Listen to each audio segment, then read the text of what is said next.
And who exactly are you? She is my wife. If you disrespect her, you disrespect me. My mother was telling the truth. Someone buried this for a reason. You spent years protecting power. Today, the truth speaks for itself. You taught me my life mattered. No more silence. No more victims. 1 year after they forced Nora Vale to marry a paralyzed billionaire, everyone believed the worst was over. Adrian Blackwood had stood up. Conrad had fallen. Nora was no longer the poor girl they used as a replacement bride. But at a charity gala, in front of cameras, donors, and the entire Blackwood family, an old woman saw Nora's face and dropped her glass. She whispered one name that made Elise go pale.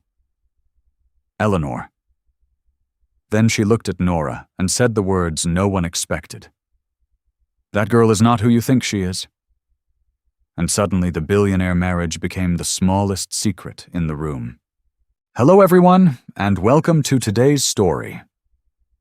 Before we begin, don't forget to like this video and subscribe to the channel so you won't miss more emotional, dramatic, and surprising stories ahead. Be sure to leave a comment telling us where you're watching from. We'd love to hear from you. 1 year earlier, Nora had believed surviving the wedding was the hardest thing she would ever do. She had been wrong. That night, the ballroom of the Blackwood Foundation looked like a world built out of glass gold and quiet judgment. Crystal lights hung from the ceiling in long, shimmering rows. White roses filled the tables. Waiters moved through the crowd with silver trays, careful smiles, and the kind of silence rich people often expected from those serving them. Nora Blackwood stood beside Adrian, near the main entrance, greeting donors she had only learned to recognize by reading name cards and business articles. To everyone else, she looked calm, elegant, almost untouchable. But inside, she still felt the old discomfort rise whenever someone stared too long at her dress, her posture, or the wedding ring on her hand. A year ago, women like the ones in this room would not have looked at her twice unless she was carrying a laundry basket or clearing a table. Men like these would have spoken around her, not to her. Now they smiled and called her Mrs. Blackwood. The difference still bothered her. Not because she missed being invisible, because she understood how quickly the world could change its tone when a poor girl stood beside a billionaire CEO. Adrian noticed. He always did. He stood at her side, with one hand resting lightly on a polished cane. He did not need it every moment, but long events still tired him. His recovery had never become the clean miracle people wanted to believe in. Some days he walked with strength. Some days pain returned without warning. Some mornings his body reminded him that healing was not a performance for cameras. Nora respected that about him. He had stopped pretending recovery meant never struggling. Across the room, a few guests watched him with the familiar mix of admiration and curiosity. The world still remembered him as the wheelchair billionaire who had shocked everyone by standing in court and taking back his company. Magazines had called it inspiring. Business networks had called it a comeback. But Nora knew what those headlines missed. They missed the nights he woke with pain in his legs. They missed the anger he swallowed when people treated his walking like proof that all his suffering had disappeared. They missed the way he still gripped her hand before entering rooms full of people who had once written him off as finished. Tonight was supposed to be different. Tonight was supposed to be peaceful. The Blackwood Foundation had raised millions for medical advocacy, caregiver protection, and foster family support. It was Nora's work as much as Adrian's now. She had helped build it from the wreckage of everything they had survived. She had wanted the foundation to be more than charity. Charity often allowed wealthy people to feel generous without changing anything. Nora wanted change. She wanted patients listened to, caregivers protected, foster children treated like children, not paperwork. She wanted people without money to stop being treated like their pain was less believable. That was why she stayed in rooms like this even when they made her uncomfortable. Adrian leaned closer. "You are doing that thing," he murmured. Nora kept her smile in place. "What thing looking like you are about to argue with every millionaire in Charleston?" She almost laughed. "Only the ones who deserve it." His mouth softened. "Then most of them should be nervous." For a moment the noise around them faded. That was what Adrian did for her. He made even the loudest rooms feel survivable. Then Marin Blackwood approached with Elise Moreno beside her. Elise had changed in the last year, though not in ways that showed immediately. Her hair was still pinned neatly back. Her posture was still careful. Her face still carried the quiet strength of a woman who had survived too much and explained too little. But around Nora, Elise had become softer, not fully healed, not forgiven in one easy moment, just present. And sometimes presence was the first honest apology. "You look beautiful," Elise said. Nora smiled. "You said that already." "I know. I'm saying it again." Marin touched Nora's arm gently. The board members. The silence that followed felt heavier than the broken glass scattered across the ballroom floor. Nobody seemed willing to move first. The donors watched. The board members watched. The reporters invited to cover the foundation event watched. And at the center of it all stood Nora, feeling as though an invisible door had just opened beneath her feet. Mrs. Whitcomb's chest rose and fell unevenly. For a moment she looked less like a wealthy socialite and more like an elderly woman carrying a burden she had held for too long. Adrian stepped forward. His voice remained calm. "Mrs. Whitcomb, this is not the place." The old woman looked at him. "No," she agreed quietly. "It isn't." Then she looked back at Nora. The sadness in her eyes somehow felt worse than anger. Eleanor had the same eyes. Nora felt her stomach tighten. The name again. Eleanor. Whoever she was, the name had clearly shaken Elise more than anyone else. Security personnel moved discreetly through the room, helping staff clean the broken glass while attempting to restore a sense of normalcy. The illusion failed. The atmosphere had already changed. People were whispering, looking, wondering. Exactly the way wealthy families always did whenever they sensed a secret nearby. Adrian gently placed a hand on Nora's back. "We're leaving." Nora nodded. For once she was grateful. The gala no longer mattered. The speeches didn't matter. The donors didn't matter. Only one thing mattered. Who was Eleanor? And why had Elise looked terrified? The drive back to Blackwood House felt strangely quiet. Rain tapped softly against the windows. The city lights blurred beyond the glass. Adrian sat beside her in silence, while Elise occupied the seat across from them. Normally, Elise filled uncomfortable moments with practical questions or gentle observations. Tonight she said nothing. Not a single word. That silence worried Nora more than anything Mrs. Whitcomb had said. Because Elise was not a woman who frightened easily. Not after everything she had survived. Not after raising children with almost no resources. Not after standing up to powerful people during Adrian's guardianship battle. Yet tonight, she looked afraid. Genuinely afraid. Finally, Nora couldn't take it anymore. "Who is Eleanor?" The question hung inside the vehicle. No one answered immediately. Adrian turned toward Elise. So did Nora. Elise stared out the rain-covered window. "I don't know what Mrs. Whitcomb thinks she saw." It was a careful answer. Too careful. Nora recognized it instantly. The answer wasn't a lie. But it wasn't the truth either. "You know the name?" Elise closed her eyes. Everyone inside the vehicle noticed, including Adrian. After a long moment, Elise nodded. "Yes." Nora's heartbeat quickened. "Then tell me. I can't." The answer came immediately, almost automatically, as though she had rehearsed it years ago.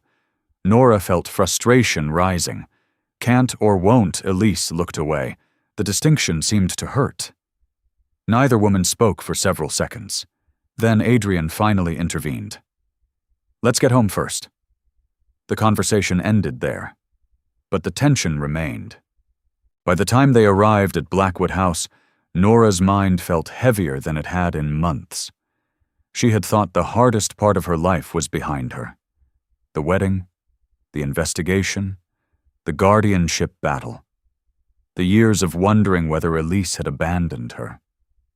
All of it. Now another mystery had appeared. And somehow it felt older, deeper, more personal. That night, Nora couldn't sleep. Around midnight, she left her bedroom and walked quietly through the mansion. The house felt different after dark. Less intimidating, less formal, almost human. Eventually, she found Adrian sitting alone in the library. A laptop rested open on the table. Several legal files surrounded him. He looked up when she entered. "You couldn't sleep either." Nora managed a weak smile. "No." Adrian closed the laptop. Neither mentioned the gala immediately. They didn't need to. It sat between them already, like another person in the room. Nora lowered herself into a nearby chair. "What are you thinking?" Adrian leaned back. That Mrs. Whitcomb wouldn't have reacted that way without a reason. The answer matched her own thoughts. Exactly. For a while, neither spoke. Then Nora asked the question that had been bothering her since leaving the ballroom. "Have you ever heard that name before, Eleanor?" She nodded. Adrian looked thoughtful. Then, surprisingly, he answered, "Yes." Nora sat upright. "You have, a long time ago." His expression changed. Not dramatically, but enough. The memory clearly wasn't pleasant. "My grandmother mentioned her once when I was a teenager." Nora waited. Adrian continued. "It was during a family argument. What kind of argument? The usual kind." A faint, humorless smile appeared. Wealthy families arguing about money while pretending it's about principles. Nora almost laughed. Almost. Adrian rubbed his jaw. "I remember hearing the name. That's all." "What happened?" His eyes drifted toward the fireplace. "My grandfather ordered everyone to stop talking." The room fell quiet. That answer somehow made everything more interesting and more dangerous. Families didn't erase conversations for no reason, especially powerful families. Nora folded her arms. So somebody existed, apparently, and everyone agreed never to discuss her again. Apparently. The simplicity of the exchange only deepened the mystery. Adrian looked at her carefully. "You think this is connected to you?" It wasn't a question. Nora hesitated, then nodded. "Don't you—" He didn't answer immediately. That told her enough. The next morning brought no peace, only more questions. Nora found Elise sitting alone on the back terrace overlooking the water. A cup of untouched coffee rested beside her. The sunrise painted the ocean gold. Normally, Elise loved mornings. Today, she barely seemed to notice the view. Nora sat beside her. For several minutes, neither spoke. Then Nora quietly asked, "Why are you afraid the older woman looked exhausted? Not physically, emotionally, like someone carrying a weight that had suddenly become heavier." Elise stared toward the water.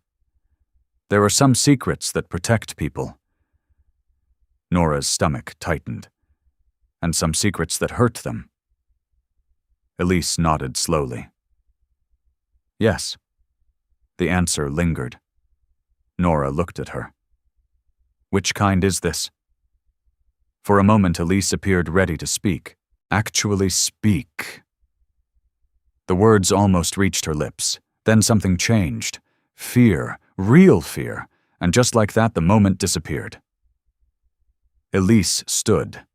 "I need time." Nora rose too. "No." Elise froze. For years, Nora would have accepted that answer. "Not anymore. You told me once that people deserve the truth." The words landed harder than intended, because they belonged to Elise herself. Years ago, when Nora was still young enough to believe adults always knew what they were doing. Elise's eyes filled with sadness. "I know." "Then tell me." The older woman looked away, and for the first time since finding her again, Nora saw helplessness, not dishonesty. Helplessness, as though Elise wanted to answer but couldn't, or believed she couldn't. Before either woman could continue, Adrian's voice interrupted from the terrace doorway. "Nora." Something in his tone immediately caught her attention. He sounded focused, concerned. She turned. Adrian held a thin folder in one hand. Not a business file, not foundation paperwork. Something older, much older. He walked toward them. "What is it?" Nora asked. His expression remained unreadable. "I asked someone to search public archives this morning." Nora's pulse quickened. For Eleanor, Adrian nodded. Elise immediately went pale. That reaction didn't escape either of them. Adrian opened the folder. Inside were several photocopied documents, old newspaper records, property filings, legal notices. He handed the first page to Nora. She scanned it quickly, then stopped, her eyes locked on a single line. Name Eleanor Blackwood. The document was real, not a rumor, not a story, not a family legend. A real person, a real Blackwood. Someone who had existed. Someone who had once been part of the family. But what came next made Nora's heart pound even harder. The final document contained a notice dated almost 30 years earlier. A notice declaring Eleanor Blackwood legally missing. Nora slowly looked up. Adrian was already watching her. Neither needed to say what both were thinking. A woman from one of America's wealthiest families had vanished. The family never spoke about her. And somehow, decades later, strangers kept looking at Nora as if she belonged to that story. Then Adrian reached into the folder one final time. He removed a yellowed copy of an old family trust record. The paper looked ordinary. The words printed on it did not. At the bottom of the page, beneath several legal clauses, appeared a handwritten notation. One line, only one. But it was enough to make the blood drain from Adrian's face. Eleanor Blackwood, minor heir contingency. And suddenly both of them realized this mystery might not be about a missing woman at all. It might be about a missing child. The words sat between them like something alive. A missing woman. A missing child. A wealthy family that had erased both. Nora stared at the old trust document in Adrian's hand. The paper looked fragile enough to fall apart if touched too roughly. Yet whatever it contained had survived decades. She looked at Elise. The older woman had gone completely still. Not surprised, not confused, defeated. And that frightened Nora more than anything else. "You knew about this." Elise lowered her eyes. For several seconds, she said nothing. Then she quietly answered, "Not everything." Nora felt her chest tighten. "But something." Elise nodded. The admission hurt more than denial would have, because it confirmed what Nora had already begun to suspect. The people she trusted most were still hiding pieces of the story. Adrian carefully closed the folder. His expression remained controlled, but Nora knew him well enough now to recognize tension when she saw it. "When were you planning to tell us?" Elise looked exhausted. The kind of exhaustion that came from carrying secrets for years. "I was hoping this day would never come." The answer only deepened the silence. Eventually, Adrian stood. Not quickly, not dramatically. His legs still stiffened when he remained seated too long. Recovery had given him back many things. It had not given him back ease. "I'm calling Daniel." Nora looked up. Daniel Mercer was one of Blackwood Aerospace's senior attorneys. More importantly, he was one of the few people Adrian trusted completely. "What can he do?" she asked. Adrian glanced at the trust document. Find out why this existed. By late afternoon, the library had become an unofficial war room. Legal files covered half the table. Historical records occupied the other half. Daniel had arrived within hours. So had Victoria Graves. Nora had only met Victoria a handful of times since the guardianship battle ended. The woman remained exactly as she remembered. Sharp, composed, difficult to read. Officially, Victoria now worked as Adrian's corporate compliance advisor. Unofficially, she seemed to spend most of her time identifying problems before they became disasters. And judging by her expression after reading the trust document, she had immediately recognized this as a potential disaster. This shouldn't have surfaced publicly. Nora folded her arms. "What exactly does that mean?" Victoria looked at her. Carefully, as though choosing words mattered. "It means someone worked very hard to keep this hidden." Daniel nodded. "Family trusts don't create contingency clauses by accident." Adrian leaned against the table. "So if Eleanor had a child..." Daniel finished the sentence. "That child may have had legal rights. Nobody spoke. The implications didn't need explaining." Nora felt strangely disconnected from the conversation. The lawyers talked about clauses, documents, trust structures, legal interests. Meanwhile, she kept thinking about something much simpler. A missing woman, a child, and Elise looking terrified every time Eleanor's name appeared. Those details felt more important than any legal language. Eventually, Victoria opened another file. This is where things become strange. Adrian looked up. They weren't strange already. A faint smile almost appeared. Almost. Victoria slid several photocopies across the table. Public records show Eleanor Blackwood existed. Nora picked up the documents. Birth records, school records, university records, property filings, photographs. The woman was real. Very real. And surprisingly young. One photograph showed Eleanor standing beside a sailboat. She couldn't have been older than 25. Dark hair, bright eyes, a smile that somehow looked familiar. Nora stared longer than she intended. Something about the image unsettled her. Not because she recognized the woman, because she felt like she should. Victoria continued. Then approximately 28 years ago, everything stops. Nora looked up. What do you mean? No marriage records, no employment history, no public appearances, no property transactions? Daniel added quietly. It's as if she vanished. The room became silent again, because that was exactly what it looked like. Not death, not relocation. Disappearance.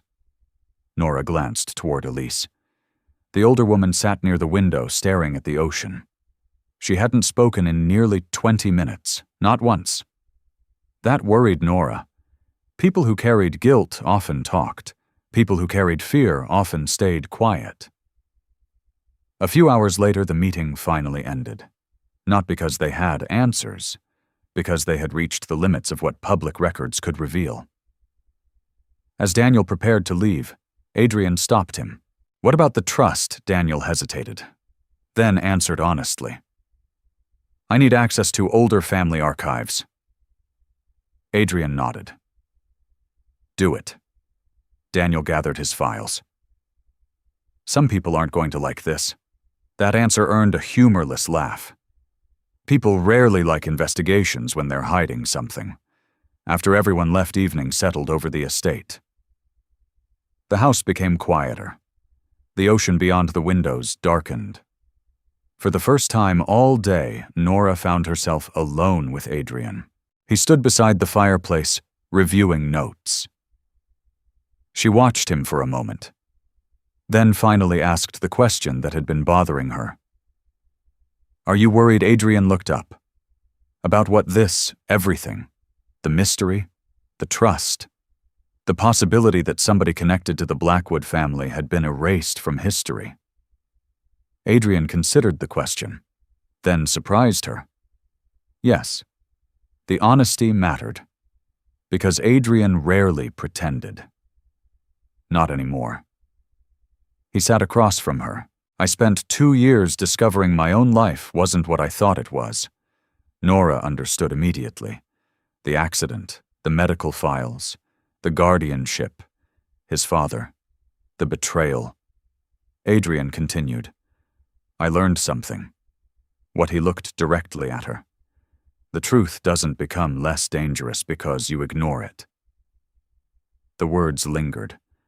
Not because they were dramatic, because they were true. Nora thought about Elise, about the fear in her eyes, about the decades that had passed.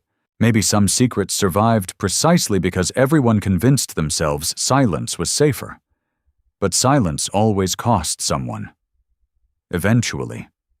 It always did. The following morning brought another surprise. A black SUV arrived shortly after breakfast. The visitor was unexpected, at least for Nora. The moment Maren entered the dining room, she looked irritated, which immediately caught Adrian's attention. "Maren." His aunt sighed. "Your cousin is here." Adrian froze, not dramatically, just enough. Julian Maren nodded. Nora noticed the reaction immediately. "That's bad." Adrian exchanged a glance with Maren. Neither answered right away. That answer told her enough. 10 minutes later, she understood why. Julian Blackwood entered the house, looking like someone who belonged on the cover of a financial magazine. Tall, polished, perfectly dressed, confident without appearing arrogant, the kind of man who knew exactly how wealthy, attractive, and influential he was, and knew how to use all three.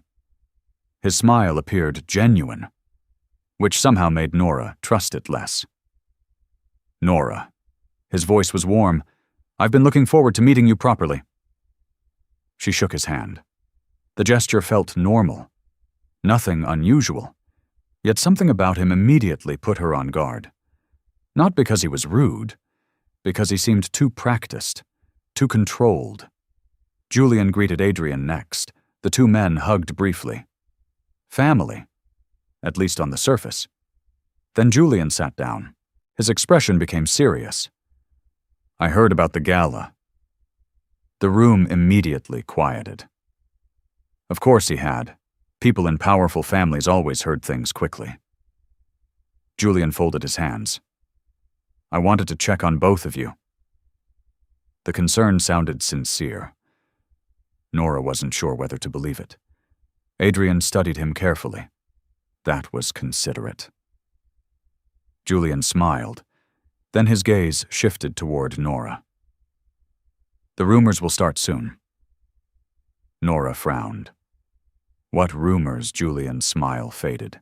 The same rumors always start when family secrets appear. Something cold settled in Nora's stomach. Julian leaned forward. "People will wonder if someone is trying to claim something." The wording felt deliberate, careful, calculated. Claim something, not discover something, not understand something. Claim, as though the truth itself could be reduced to an asset. Adrian noticed, too.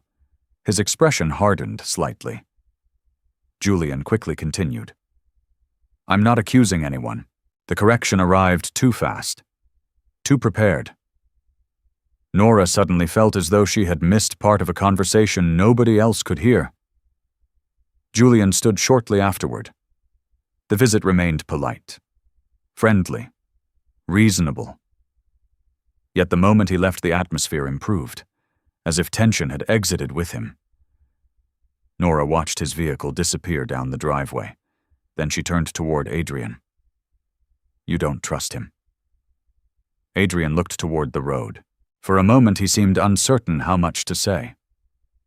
Finally he answered. "I trust that Julian always protects what Julian believes belongs to him." Nora frowned. Before she could ask more, Victoria entered carrying a tablet. Her expression was unusually serious. "What happened?" Adrian asked. Victoria placed the tablet on the table. "I checked the archive access logs." Silence. Instant silence. Adrian stepped closer, so Victoria's eyes moved from him to Nora, then back again. Someone had accessed old Blackwood medical files less than 48 hours ago. Files connected to Eleanor, files connected to the trust, files connected to records that had remained untouched for years. Nora felt her pulse quicken. Victoria hesitated, then answered. "That's the problem." The room became still, because for the first time since this mystery began, it no longer looked like old history. Someone was actively looking at it now. Someone still cared. Someone was still watching. And that meant the secret wasn't buried at all. It was moving. The realization followed Nora everywhere for the next 2 days. Someone was still looking at the files. Not historians, not journalists, not lawyers reviewing old family records. Someone actively involved. Someone who knew enough to be interested. That changed everything. The mystery no longer belonged to the past. It had stepped into the present. Nora sat inside her office at the Blackwood Foundation trying to focus on grant applications spread across her desk. Normally the work grounded her. Stories from foster parents, caregivers, patients fighting insurance companies, people trying to survive systems that often treated them like numbers. Those stories reminded her why she kept showing up, why she stayed in a world that still felt foreign. But today her attention kept drifting. Eleanor. The trust. The missing child. The archive access. Every road seemed to lead back to the same questions. A soft knock interrupted her thoughts. She looked up. Liam stepped inside carrying 2 paper cups. The sight immediately softened something inside her. At 14, he had grown taller over the past year. Still lean, still observant, still able to read Nora better than most adults. "I brought coffee." Nora smiled. "You know I don't let teenagers buy coffee. You also said you were too busy to leave your office." He placed 1 cup on her desk.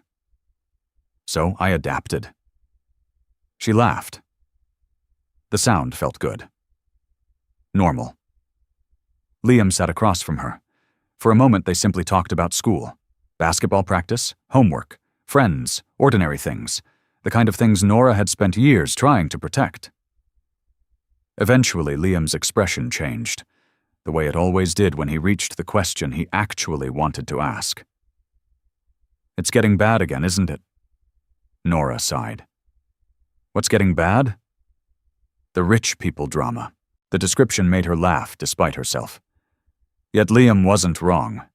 He rarely cared about corporate politics. But he noticed tension.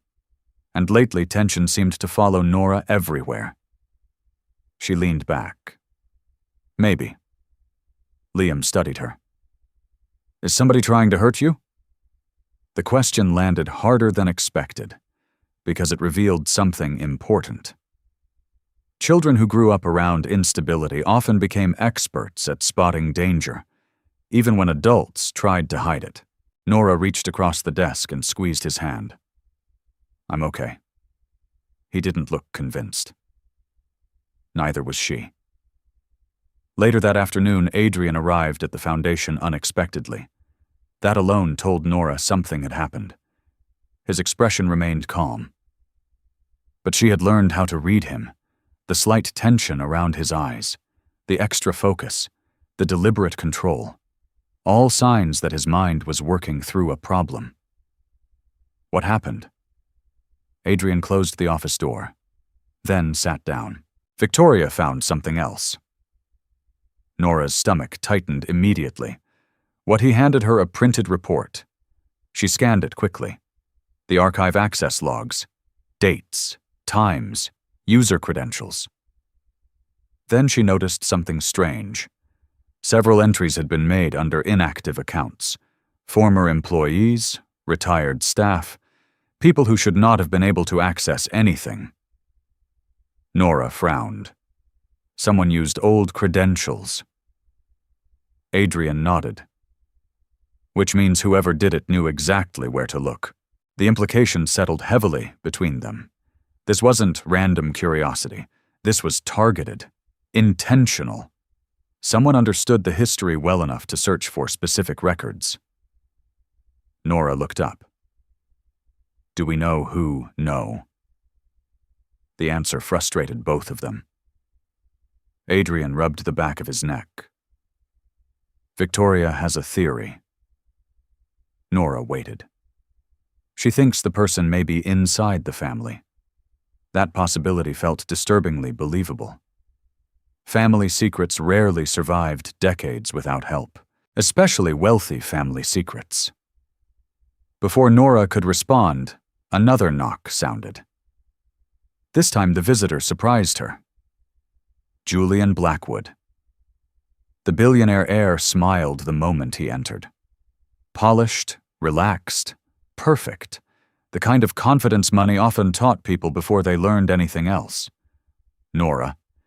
He offered a warm greeting, then nodded toward Adrian. Cousin. Adrian's expression barely changed. Julian sat without being invited. A subtle detail, one Nora immediately noticed. People revealed themselves through small things, especially when they believed nobody was paying attention. I hope I'm not interrupting. The statement sounded polite. The fact that he asked after entering amused Nora. Julian noticed her reaction. A faint smile touched his face. Okay. Maybe I am interrupting. The room remained quiet. Julian leaned forward. I heard you're digging into Eleanor. There it was. Straight to the point.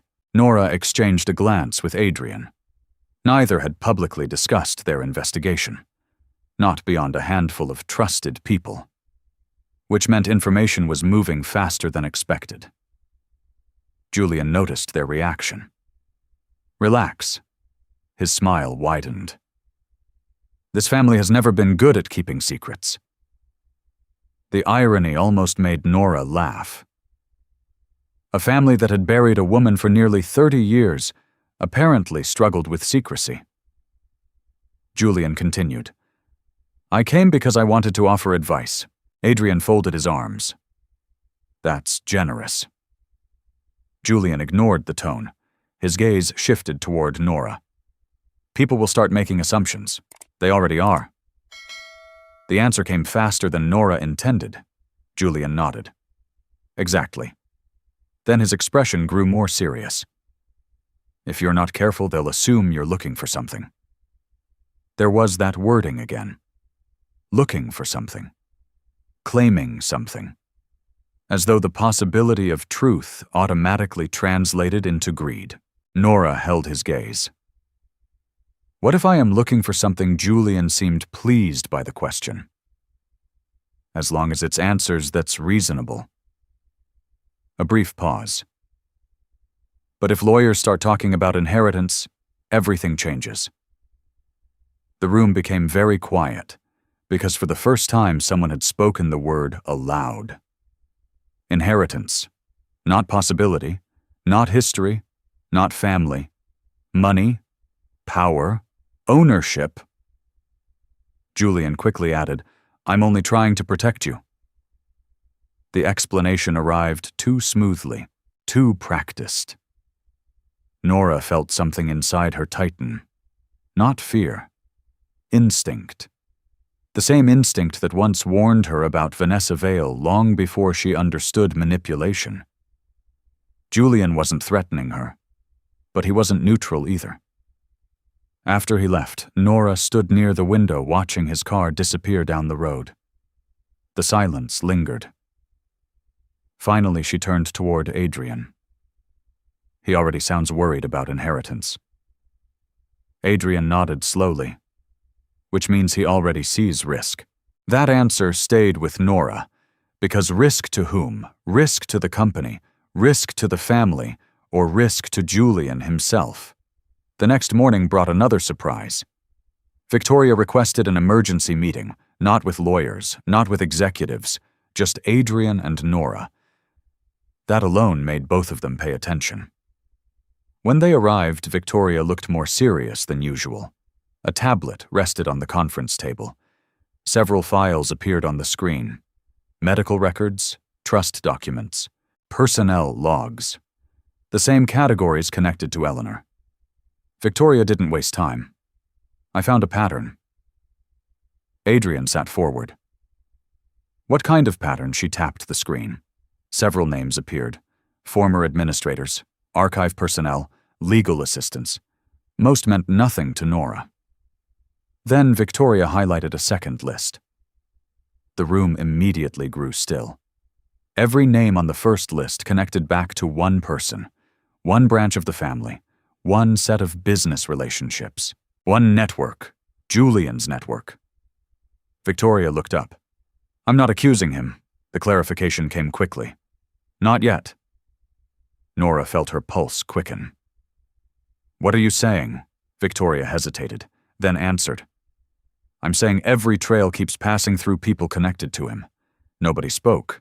The information wasn't proof, not even close.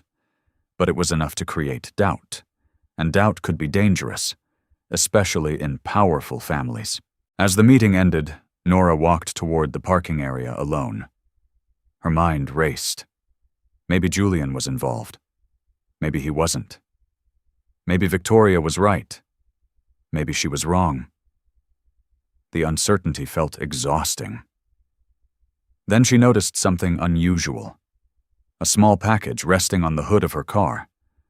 No postage, no delivery label, just a plain brown box. Her name written across the top. Nora froze. Instinct immediately told her something was wrong. She looked around. Nobody nearby. No sign of who left it. A few minutes later, she opened the package inside the security office. Adrian stood beside her. Victoria remained nearby. The box contained only one item. Nothing else. No note. No explanation. No threat. Just a tiny hospital bracelet. Old. Yellowed with age. Small enough for a newborn baby. Nora picked it up carefully. The room became silent. Then she turned the bracelet over and felt the blood drain from her face. A name had been written across the faded tag. Not Eleanor. Not Blackwood. Just 2 words. N. Blackwood. And for the first time, Nora realized someone wasn't simply watching the investigation anymore. Someone was sending messages. The bracelet sat in the center of the conference table like a piece of evidence from someone else's life. No one touched it for several seconds. Not Nora, not Adrian, not Victoria. The faded plastic looked ordinary enough. Hospitals issued thousands of bracelets every year. Most ended up forgotten in drawers or old photo albums. This one felt different, because somebody had chosen to leave it for Nora. Not mail it, not anonymously upload a photograph. Leave it. Personally. That detail mattered. Victoria finally broke the silence. Has anyone touched it besides you? Nora shook her head. No. Victoria carefully slipped on a pair of gloves. The room watched as she lifted the bracelet and examined it under the overhead light. The tag was worn. The ink had faded. But the lettering remained visible. N. Blackwood. Nothing more. No date, No hospital name, no patient number. Almost as if someone wanted the identity preserved while everything else disappeared. Adrian leaned forward. What are the chances it's real? Victoria didn't answer immediately. Possible. The uncertainty frustrated everyone. She placed the bracelet back down. But if someone wanted attention, this would be an effective way to get it. That possibility lingered. A fake clue, a manipulation, a distraction. The problem was that it also might not be, and right now nobody could tell the difference. By evening, the story became worse. Because somebody leaked it. Nora was sitting in the living room with Liam when her phone began vibrating repeatedly. Message after message, email after email, notification after notification. At first, she assumed something happened at the foundation. Then she opened social media. Her stomach dropped. The story was already everywhere. A blurry photograph from the gala, a cropped image of Mrs. Whitcomb staring at Nora. Speculation, rumors, conspiracy theories. One headline stood out immediately. Billionaire CEO's wife, linked to secret Blackwood heir mystery. Another appeared beneath it. Was the replacement bride actually a hidden Blackwood? Nora closed the screen. Too late. She had already read enough. Liam watched her carefully. It's about you, not a question, a statement. Nora nodded. The teenager sighed. I hate rich people internet. Despite everything, she laughed. A short laugh, but real. Liam folded his arms. They always act like someone's life is a game. The comment hit harder than he realized, because that was exactly what bothered Nora. To strangers, this was entertainment, a mystery, a scandal, a billionaire family drama. To Nora, it was her life, her past, her identity, things people should not have to defend before strangers. Liam noticed her expression soften. You okay? She reached over and squeezed his shoulder. I will be. The answer sounded more confident than she felt. The next morning proved how quickly rumors could become consequences. The Foundation's public relations director requested an emergency meeting. By the time Nora arrived, several board members were already present. Some looked concerned, others looked nervous, one or two looked irritated. The reaction didn't surprise her. Powerful organizations loved stability. Mysteries threatened stability. One board member cleared his throat. The media attention is becoming significant. Nora remained calm. So, I've noticed. Another board member shifted uncomfortably. We simply want to protect the Foundation. The wording felt familiar. People often claimed they wanted to protect something when what they really wanted was distance from risk. Fortunately, Adrian arrived before the conversation could go further. The atmosphere changed immediately, not because he was intimidating, because everyone knew where he stood. He sat beside Nora, deliberately, visibly. Then addressed the room. The Foundation is not removing my wife because journalists are bored.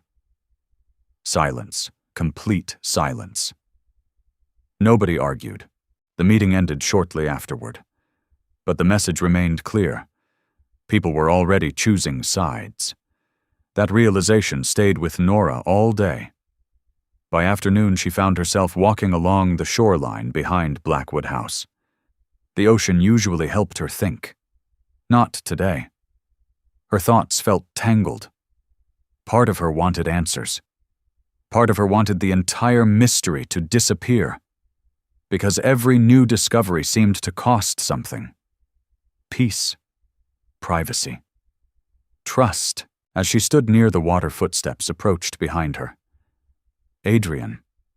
She didn't need to turn around to know. His pace had become familiar over the past year. Not quite the same as before the accident. Not quite limited either. Just Adrian. He stopped beside her. Neither spoke immediately. The waves filled the silence. Eventually, Nora asked the question she had been avoiding. What if they're right? Adrian looked at her. About what? What if I really am connected to all this? The words sounded strange out loud. Almost impossible. Nora laughed softly. I spent most of my life wondering if I mattered to anyone. Her eyes remained fixed on the ocean. And now suddenly people are acting like I might matter too much. The irony hurt. Adrian understood why. People often ignored the poor until wealth entered the conversation. Then suddenly everyone paid attention. Not because the person changed, because money had entered the story. Adrian gently touched her hand. Nothing about your worth depends on whether you're a Blackwood. The statement settled inside her, not because it solved anything, because she believed him. He continued. You mattered when you were cleaning houses. Nora smiled faintly. You make that sound glamorous.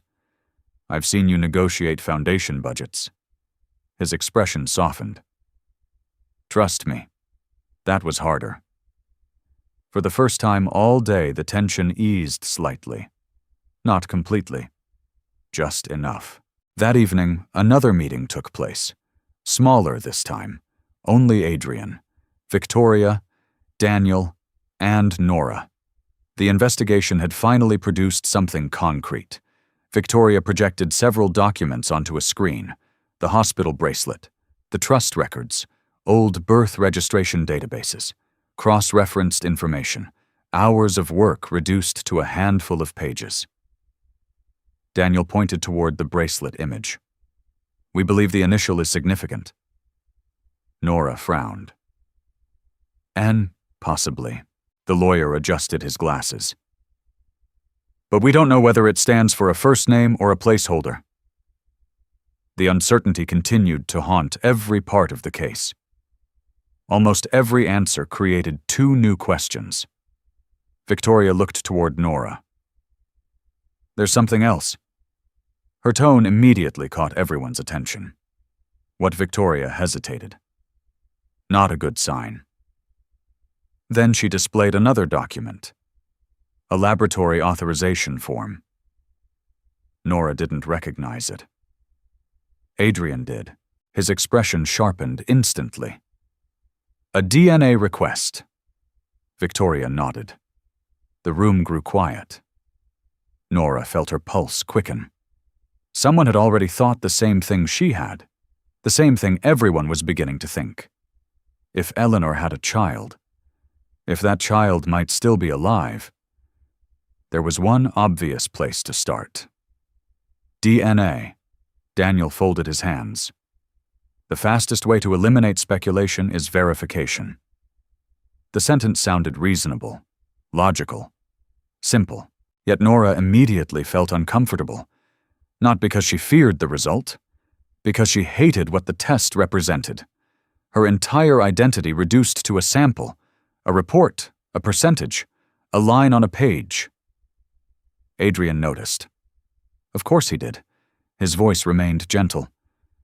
You don't have to decide tonight. Nora appreciated that, more than anyone realized. Because lately everyone seemed eager to tell her who she might be. Very few people asked who she wanted to be. The meeting ended shortly before midnight. Most of the house had already gone quiet. As Nora prepared to leave, Victoria stopped her. Nora. She turned. The compliance advisor looked unusually hesitant. What is it? Victoria glanced toward the closed conference room door, as though ensuring nobody else could hear. Then she lowered her voice. There is something you should know. Nora's stomach tightened. What Victoria held her gaze.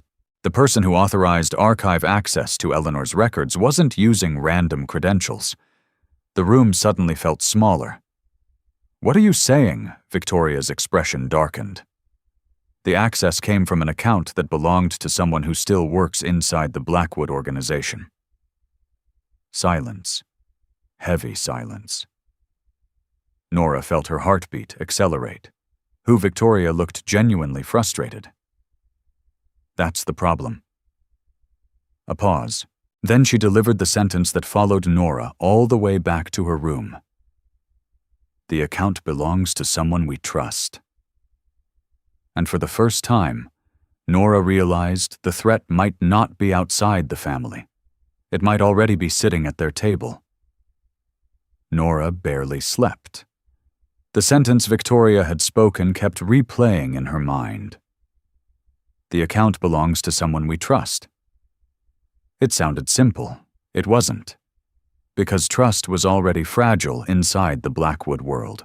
Adrian had spent years learning that power could hide behind family. Nora had spent most of her life learning that kindness could disappear without warning. Now both of them faced the same question. Who was quietly moving pieces behind the scenes? Morning arrived gray and rainy. Nora sat alone in the sunroom overlooking the ocean, holding a mug that had long gone cold. The waves crashed against the rocks below. Normally she found comfort in that sound. Today it felt distant. Her thoughts kept circling back to the bracelet.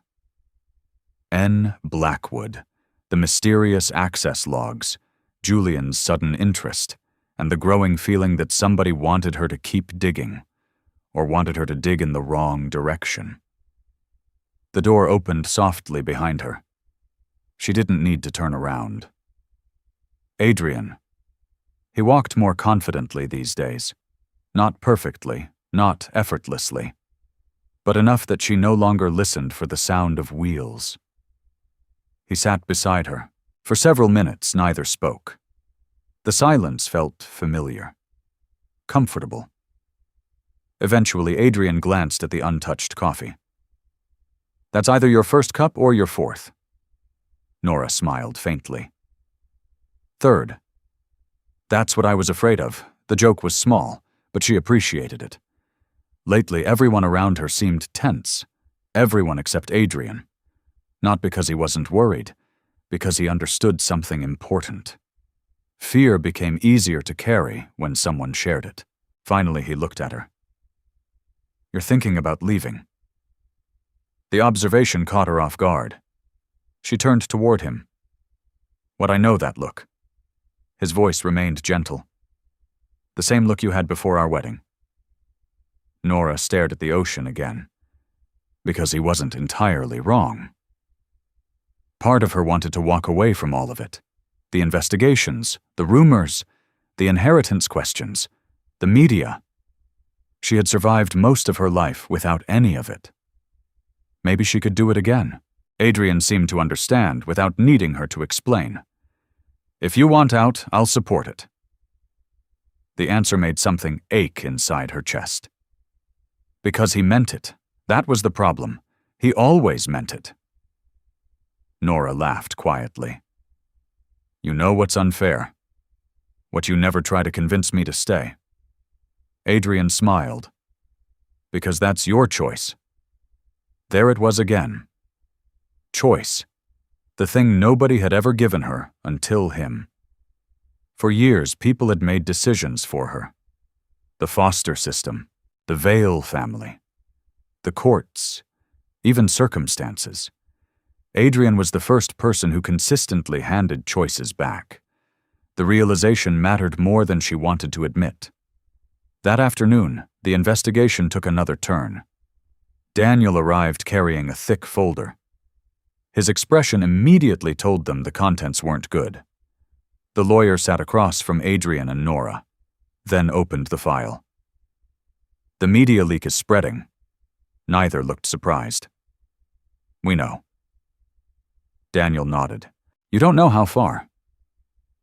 He slid several articles across the table. National outlets now carried the story. Commentators debated whether Nora might be a hidden heir. Talk shows discussed billionaire inheritance disputes. Online forums picked apart her childhood, her foster history, her marriage, her appearance. Even Liam wasn't spared. Nora felt sick reading it. People she had never met confidently explained her life. Some called her a fraud. Others called her a gold digger, A few painted her as a victim. None of them actually knew her. The experience felt strangely familiar. Growing up poor often meant being judged by people who had never walked a single day in your shoes. The scale was bigger now. The feeling wasn't. Daniel hesitated before continuing. There's another issue. Adrian looked up. What? The lawyer exhaled slowly. Several board members have privately expressed concerns. Nora immediately understood. Concerns never meant concerns. Not in wealthy circles. It usually meant risk. Public image, reputation, control. Daniel continued. They worry this situation could affect investor confidence. There it was. Money. Everything eventually returned to money. Adrian's expression cooled noticeably. I don't remember asking for their opinion. Daniel almost smiled. Neither did Nora. Hours later, after another exhausting round of meetings, Nora returned to the foundation. The building felt quieter than usual. Most employees had already left. Only a few lights remained on. She walked through the hallway toward her office, then stopped. Someone was sitting outside her door. A woman. Older, elegant, perfect posture, expensive clothes. The stranger stood immediately. Nora Vale. Nora hesitated. Yes, the woman offered a polite smile. My name is Cynthia Blackwood. The surname instantly caught Nora's attention. Blackwood. Another Blackwood. Exactly what she needed. The woman seemed to notice her reaction. Julian's mother. That explained even more. Something inside Nora tightened immediately. Not fear. Caution. The same instinct she felt around Julian. Cynthia glanced around the empty hallway. I was hoping we could talk privately. Every warning signal in Nora's mind activated at once. Still curiosity won.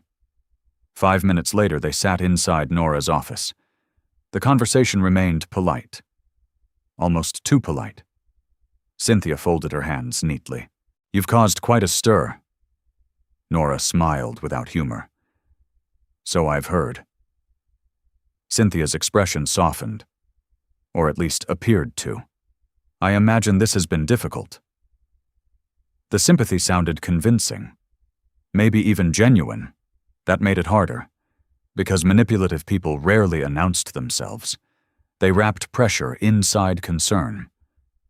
Nora waited. Eventually, Cynthia arrived at her real purpose. There are people who may try to use you. There it was. The same theme again. Warnings, concerns, protection, different wording. Same destination. Nora leaned back. Who? Cynthia hesitated, then answered carefully. People looking for money? The statement almost made Nora laugh, because it conveniently ignored the fact that most wealthy people spent their lives protecting money, including the Blackwoods. Cynthia continued. If this Eleanor story becomes something larger. A pause. Many lives could be disrupted. The sentence hung between them. Not a threat. Not exactly. But not entirely innocent either. Nora studied her. Really studied her. And noticed something unexpected. Cynthia didn't look angry. She looked worried. Genuinely worried. For the first time, Nora wondered whether Julian's mother might be afraid of something herself. The conversation ended shortly afterward. But one sentence stayed behind. As Cynthia reached the door, she paused. Then quietly said, Not every secret survives because somebody is evil. And then she left. That night, Nora repeated the words to Adrian. They sat together in the rehabilitation wing, the room where their relationship had first begun changing from arrangement to trust. Adrian listened carefully, then looked thoughtful. That's an interesting thing for her to say. You think she knows something, I think everyone knows something. The answer felt disturbingly accurate. Because the deeper they dug, the more complicated everything became. No villains, no heroes, just people making decisions. Some selfish, some desperate, some afraid. Sometimes all three. Nora leaned back in her chair, exhausted. The emotional weight of the past few weeks felt overwhelming. Eventually, Adrian reached across the space between them. Not dramatically, not urgently. Simply took her hand. The gesture felt grounding. Real. For a moment, neither talked about investigations, or DNA, or inheritance, or family secrets. They just sat together. Two people trying to hold on to something normal, something honest. Adrian finally broke the silence. Whatever happens. Nora looked at him. You don't have to earn your place with me. The words hit harder than any revelation, because they touched something deeper than the mystery. A wound she rarely admitted existed. The fear that love only lasted while she remained useful. The fear that people eventually left. That she had to deserve her place every day. Adrian squeezed her hand gently. You could walk away from all of this tomorrow. His eyes never left hers. And I'd still choose you. The room became very quiet. Nora couldn't immediately respond, because nobody had ever said something like that to her before. Not without conditions, not without expectations, not without strings attached. Just choice. The thing he kept giving her. The thing she still struggled to accept. And as she sat there looking at him, she realized something that frightened her almost as much as the mystery itself. Somewhere along the way, she had stopped being afraid of losing the investigation. She had started being afraid of losing him. Then a sharp knock interrupted the moment. Both turned. Victoria stood in the doorway, breathing hard. For the first time since Nora met her, she looked shaken. Really shaken. Victoria stepped inside holding a document. Her face had gone pale. I found something. The room instantly changed. Adrian stood, what Victoria swallowed, then handed the paper to Nora. It was a birth registration request, old, archived, partially damaged, yet one line remained perfectly clear. Mother's name, Eleanor Blackwood. Nora's heartbeat stopped. Then Victoria pointed lower on the page, toward another entry, one that hadn't appeared in any previous record. One that changed everything. Child status twin birth. Nobody spoke for several seconds. The document remained on the table between them. Twin birth. Two simple words, yet they carried enough weight to change everything. Nora stared at the faded record, as if it might rearrange itself into something easier to understand. It didn't. The line remained exactly where it was. Mother's name, Eleanor Blackwood. Child status, twin birth. For a moment, she forgot how to breathe. Adrian was the first to recover. Are we sure this is authentic? Victoria nodded. As sure as I can be right now. She looked exhausted. The kind of exhausted that came from chasing a truth nobody wanted found. The archive copy was partially damaged, but the metadata matches records from the same period. Daniel slowly sat down. This changes the investigation. No one argued. Because it did. The possibility of one hidden heir had already created chaos. Two hidden children turned chaos into something much larger. Nora finally looked up. What happened to the second child? Nobody had an answer. The silence said enough. Hours later, Nora found herself sitting across from Elise in the small guest house behind the estate. The older woman hadn't seen the document yet. Nora watched her carefully. Part of her already knew the answer. Elise's face revealed things before her words did. When Nora handed over the file, the reaction came instantly. The color drained from Elise's face. Her hands trembled. Just slightly, but enough. Enough to confirm she knew something. Nora's heartbeat quickened. "You've seen this before. It wasn't a question." Elise closed her eyes. For several moments she simply sat there. The years seemed heavier on her suddenly. Finally she whispered, "I prayed nobody would ever find that record." The room went silent.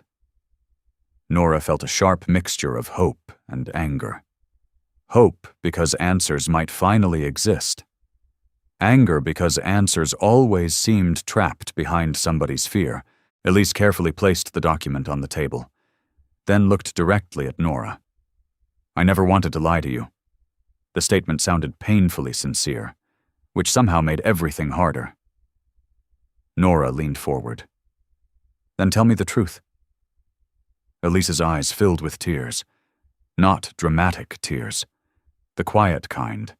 The kind carried for years. Eleanor had twins. The words landed heavily. Nora felt her pulse pounding. A boy and a girl.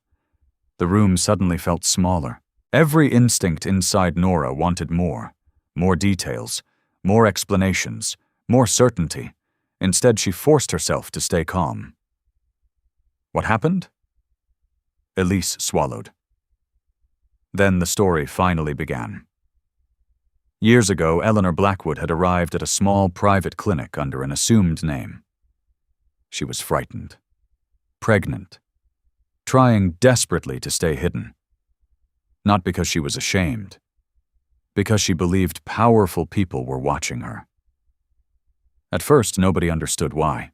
Then Eleanor began talking. About trust disputes, family pressure, financial manipulation, people deciding her future without her consent. The more she spoke, the more afraid she became. Elise had been little more than a young aide at the clinic. Nobody important, nobody powerful. Yet Eleanor trusted her. That trust changed both their lives. The twins were born healthy, Elise said softly. Nora listened without moving. For a little while, everything seemed fine. Then Elise looked away. The hesitation immediately made Nora uneasy. What happened after that? The older woman's expression broke. Something went wrong. Not during the birth, after. A pause, then another, long enough to make Nora's stomach tighten. Eleanor disappeared. The answer wasn't enough. Both women knew it. Nora shook her head. That's not what I asked. Elise closed her eyes.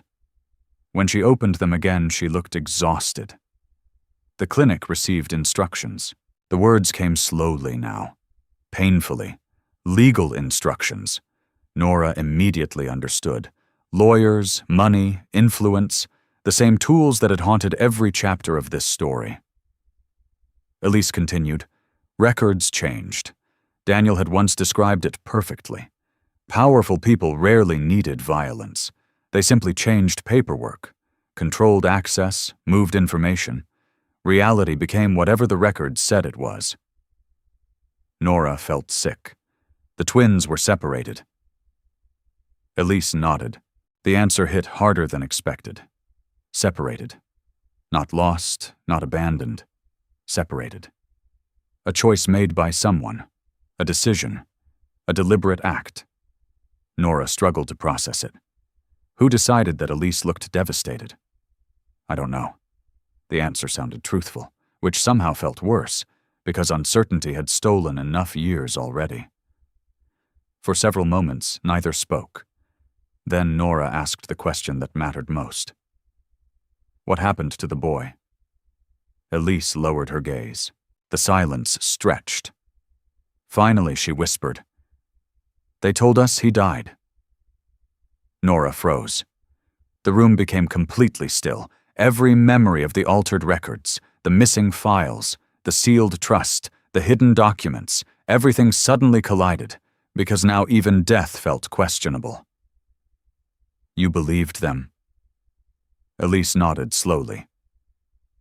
I did. Then her voice broke. Until years later.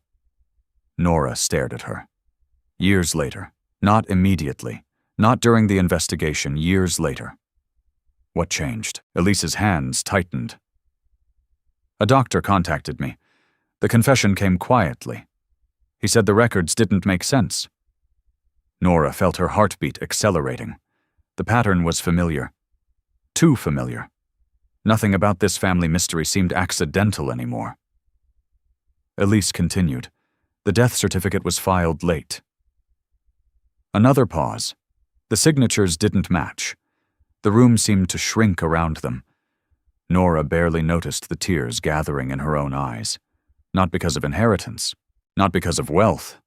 Because somewhere out there might be another person who spent years believing they belonged nowhere. Someone who had lived the same wound. The same abandonment. The same questions. The thought hurt in ways she couldn't explain. Later that evening, Adrian found her sitting alone near the shoreline. The sun was disappearing behind the horizon. The sky glowed orange across the water. Beautiful. Peaceful. Completely disconnected from the storm inside her mind. He sat beside her without speaking. Eventually, she leaned against him. A small gesture, one she rarely initiated. Adrian understood its meaning immediately. Neither talked for a while. The waves filled the silence. Finally, Nora whispered, "What if he's alive?" Adrian didn't rush to answer, because some questions deserved honesty, not comfort. If he is, then he's lived an entire life without knowing. The statement carried no false hope, no promises, just truth. Nora stared toward the horizon. I keep thinking about that. A pause. What kind of person he became.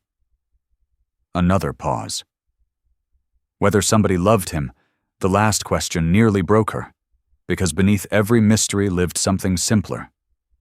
A child wanting another child to have been safe. Adrian wrapped an arm around her shoulders. He survived this long. His voice remained steady. That means somebody cared enough to keep him alive. The answer settled gently inside her. Not certainty, but comfort. Sometimes that mattered too. As darkness settled over the coastline, Victoria called. The timing immediately raised alarms. Victoria never called late unless something mattered. Adrian answered on speaker. What happened? The response came instantly. I found the doctor. The room seemed to stop. Nora sat upright. What doctor? The one who signed the delayed death certificate. Nobody moved. Nobody breathed. Victoria continued. He lost his medical license years ago. That part wasn't surprising. What came next was, but he's still alive. Silence. Heavy silence. Then Victoria delivered the sentence that changed everything again. I know where he is. Nora's heart pounded. Adrian looked toward her. Neither needed words. They both understood. After years of rumors, missing files, altered records, sealed secrets, for the first time, someone existed who might know exactly what happened to Eleanor Blackwood's second child. And somewhere hundreds of miles away, an old doctor who should have remained forgotten had no idea that two people were already coming for the truth. The flight left before sunrise.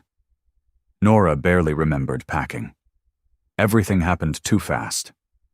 One phone call, one name, one former doctor. And suddenly the investigation that had spent weeks buried in paperwork was moving into the real world.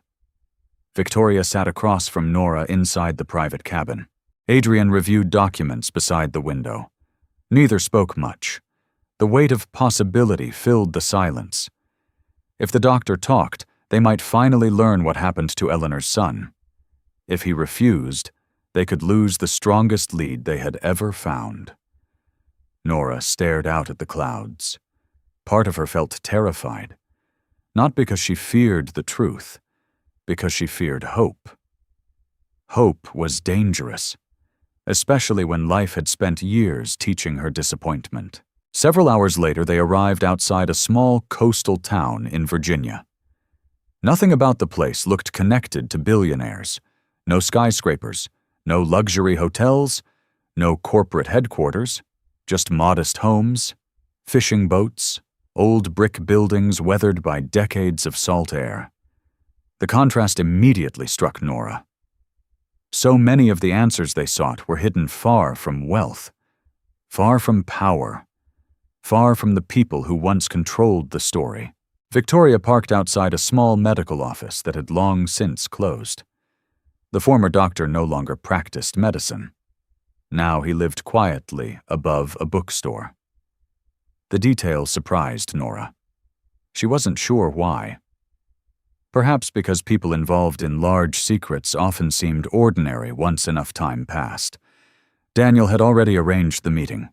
Not through threats, not through legal pressure, through honesty. The old doctor had agreed to talk. That alone felt significant. When they entered the apartment, Nora immediately noticed how small it was. Books lined every wall. Photographs covered shelves. Nothing expensive, nothing impressive. Just a life. The man waiting for them looked older than she expected.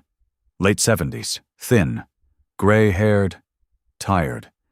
The kind of tired that seemed deeper than age. His name was Dr. Leonard Pierce.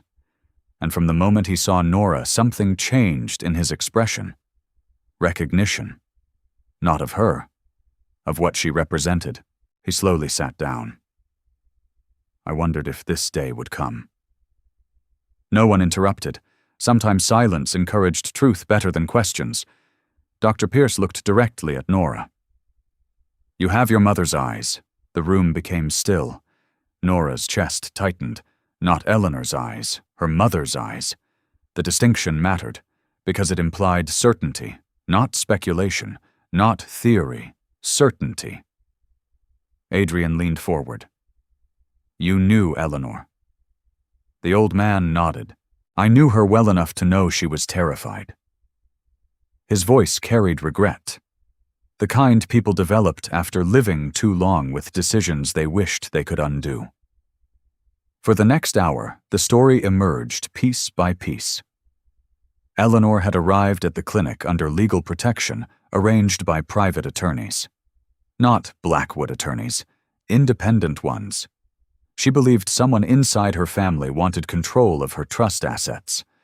At first, few people believed her. Then strange things began happening. Records requested unexpectedly. Private investigators appearing near the clinic. Questions asked by people who should not have known she was there. The fear became real. Dr. Pierce looked down at his hands. She stopped sleeping. Nobody spoke. The details felt painfully human. Not a wealthy heiress, not a trust beneficiary, a frightened pregnant woman. That was what mattered. The doctor continued. The twins were healthy. Nora felt her pulse quicken. Every conversation seemed to circle back to that sentence. Healthy, alive, real. Then came the difficult part. 3 days after the birth attorneys arrived, several attorneys, representing multiple interests, trust administrators, family representatives, corporate advisors, a swarm of powerful people suddenly interested in 2 newborn babies. Nora felt sick, because babies should never become legal strategy. Yet that was exactly what happened. What did they want? Adrian asked. The doctor's expression hardened. Control, one word, enough to explain everything.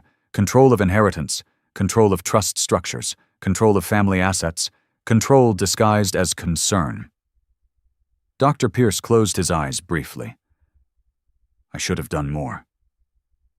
The confession came quietly. No excuses, no self-defense, just truth. Years of guilt compressed into 5 words. Nora watched him carefully. She had spent enough time around liars to recognize sincerity. This wasn't performance. The man genuinely regretted something. Eventually, Adrian asked the question neither could avoid. What happened to the boy? The room fell silent. The old doctor's hands tightened. For several moments he said nothing. Then he looked toward Nora. "I'm sorry." The apology landed heavily, not because it answered anything, because it suggested pain waited ahead. Dr. Pierce took a long breath. The death certificate was false. Nobody moved, nobody spoke. The words hung in the room, heavy, final, certain. Nora felt her heartbeat pounding in her ears. A false death certificate. Not suspected, not possible. Confirmed. The doctor continued. The child never died. The room seemed to tilt slightly. For years, an entire life had been hidden behind paperwork. One signature, one document, one lie. Nora struggled to process it. The boy existed. Somewhere, he had always existed. Then another realization followed immediately. Someone had raised him. Someone had known. Someone had chosen silence. Who took him? Nora asked. The doctor's eyes filled with regret. I don't know. The answer hurt because it was believable, because life rarely provided neat answers. Dr. Pierce explained what happened next. Within days, he was removed from the case. Records vanished. Instructions changed. Lawyers became involved. The situation escalated beyond his control. Years later, he tried asking questions. Nobody answered. Eventually, he lost his license in an unrelated investigation. His career ended. Life moved on. But the guilt remained. Then he surprised everyone. There is one thing I kept. The room immediately sharpened. Adrian sat forward. Victoria looked up. Nora felt hope return. Dangerous hope. The old doctor slowly stood and crossed toward a bookshelf. From behind several medical journals, he removed a weathered envelope. Yellowed, folded, protected for decades. He placed it on the table. Nobody touched it. Not yet. Dr. Pierce looked at Nora. Eleanor gave this to me. Her heart stopped. The room disappeared. Everything disappeared. Only the envelope remained. What is it? The doctor's voice softened. A letter. Nora immediately thought of Elise. Another hidden letter. Another voice trapped by time. Dr. Pierce nodded toward the envelope. She said if anything happened to her, somebody would eventually come looking. Silence filled the room. The old man swallowed. I think she meant you. Nora carefully opened the envelope. Her hands trembled. Inside rested several pages. Most contained personal writing. Memories, warnings, hopes. But one page stood apart from the others. A single sheet, folded separately, almost hidden. Adrian noticed it too. Nora unfolded the page, then froze. Not because of the words, because of the photograph attached to it. A baby photograph. Old, faded, yet unmistakably real. 2 newborn infants wrapped in hospital blankets. Twins. Nora stared at the image. One infant had a small handwritten note attached beneath the blanket. A name. Not Blackwood. Not Eleanor. Not anything she expected. Just 2 words written in Eleanor's own handwriting. Caleb Reed. And suddenly the mystery stopped being theoretical. The missing twin had a name. For a long moment, nobody spoke. The name sat at the bottom of the photograph like a message sent across decades. Caleb Reed. Not a theory. Not an unnamed child. Not a missing file. A real name. A real person. Nora stared at the faded handwriting until her eyes blurred. Somewhere out there was a man who might have spent his entire life never knowing who he was. The thought hit harder than any inheritance story. Harder than any billionaire scandal. Because she understood that wound.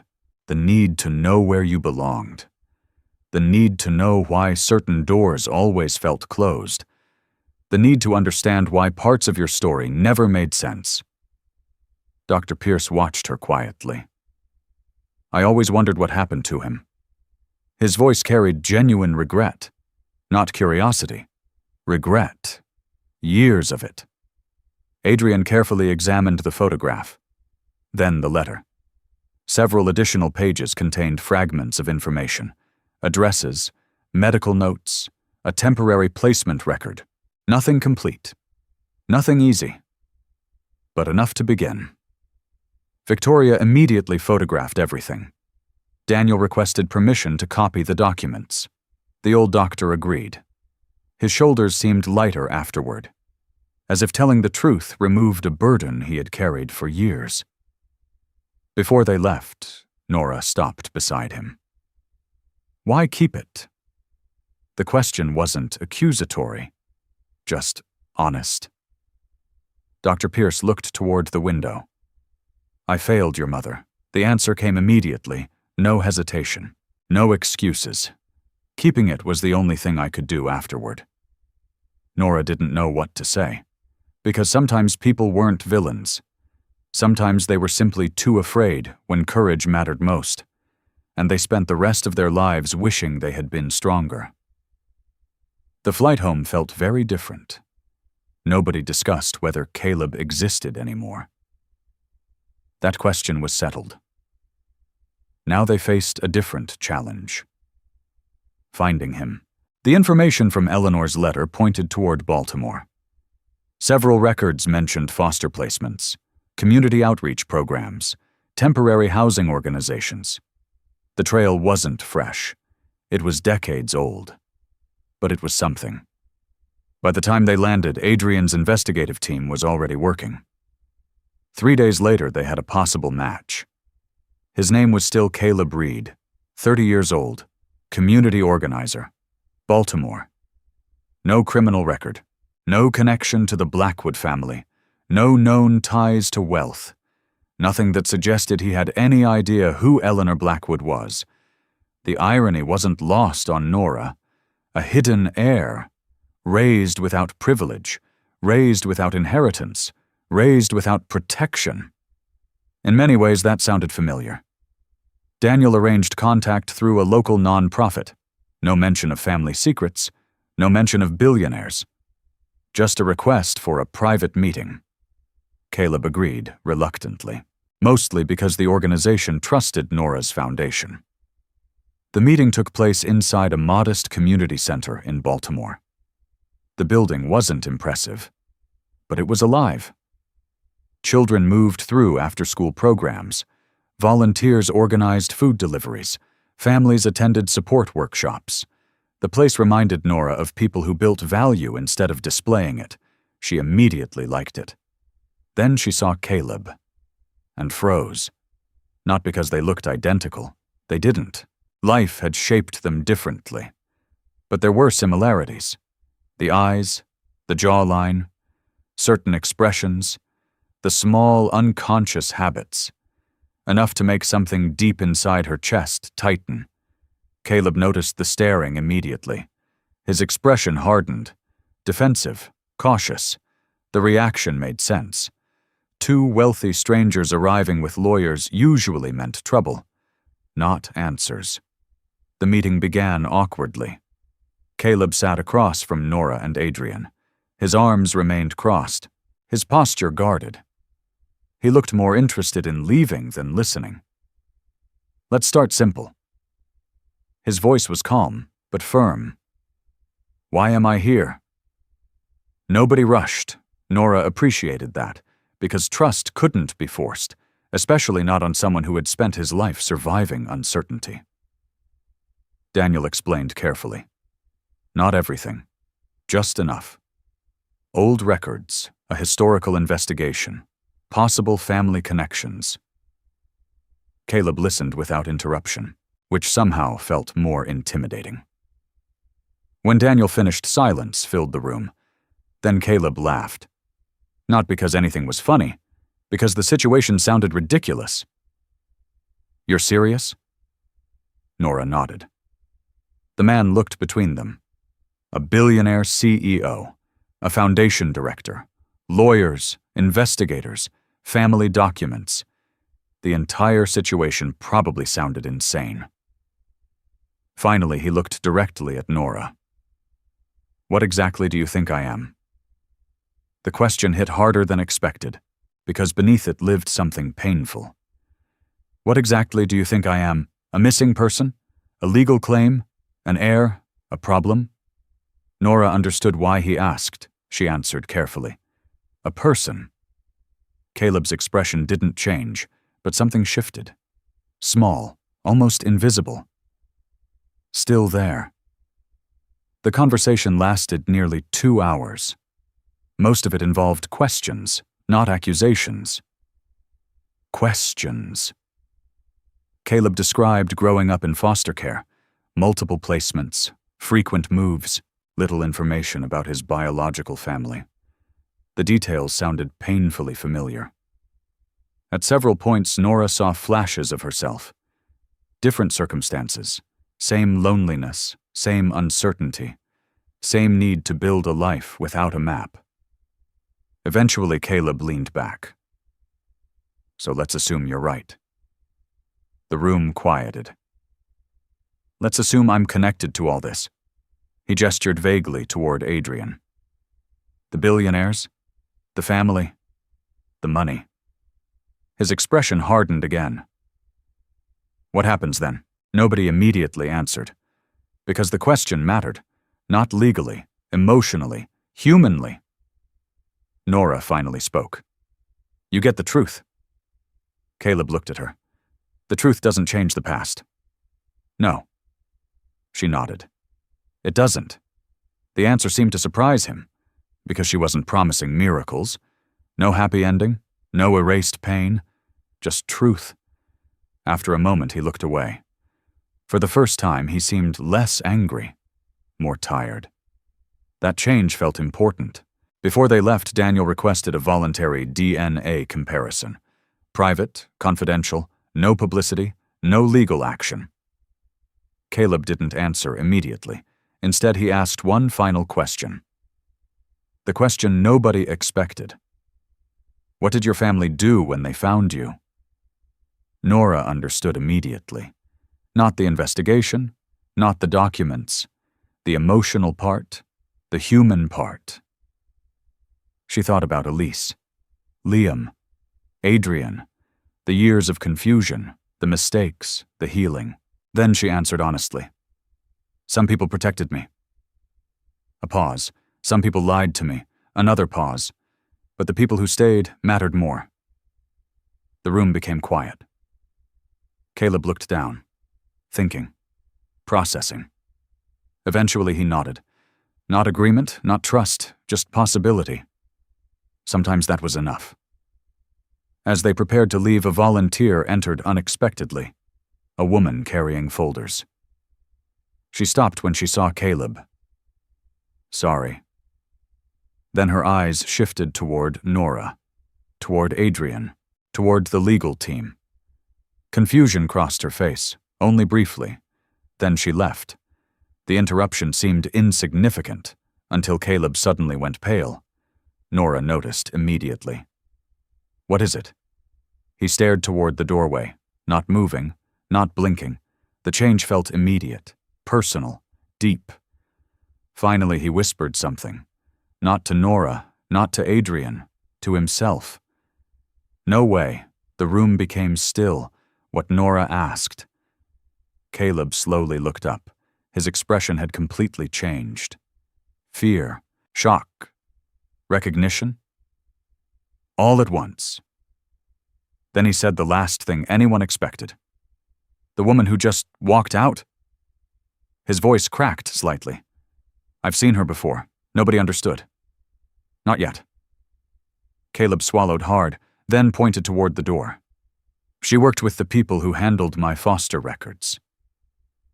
Silence. Heavy silence. Adrian sat forward.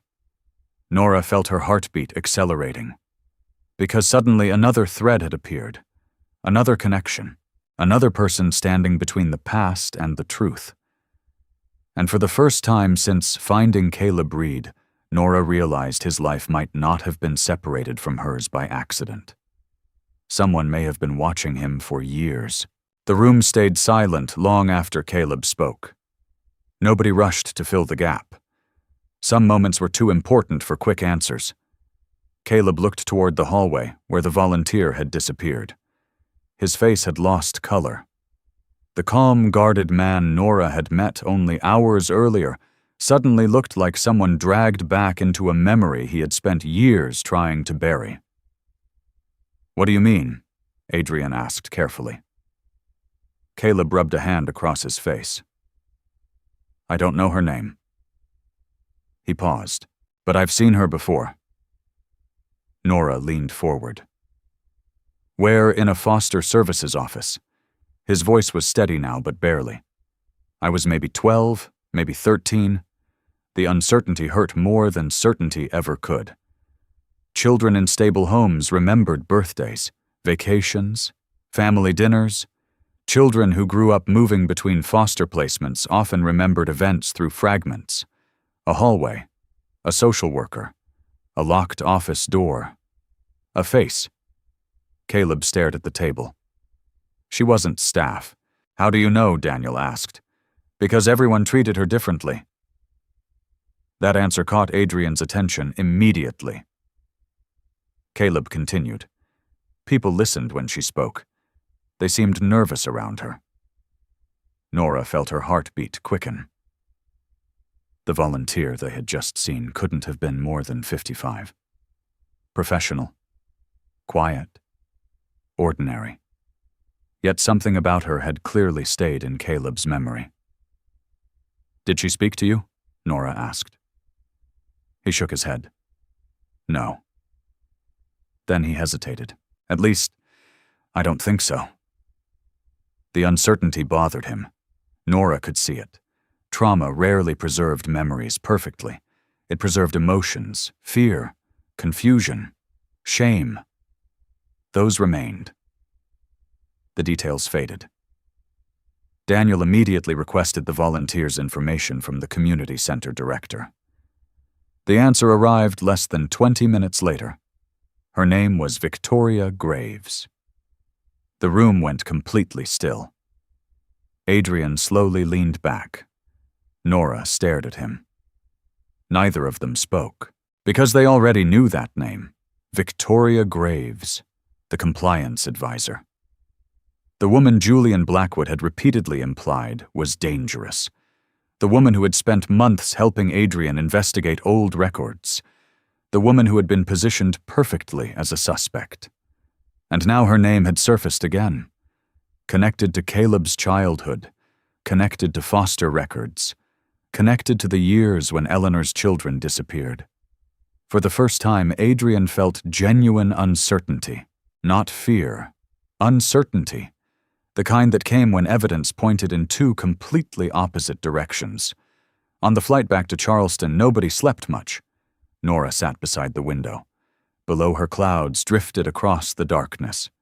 Beside her, Adrian reviewed reports. Again, and again, and again.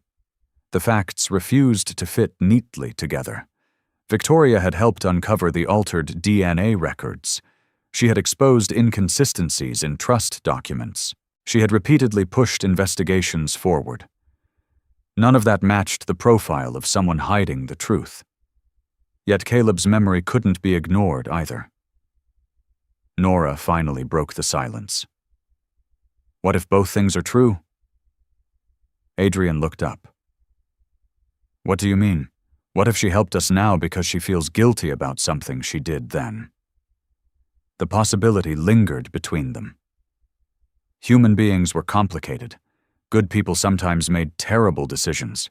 Bad decisions didn't always make someone evil forever. Adrian understood that better than most.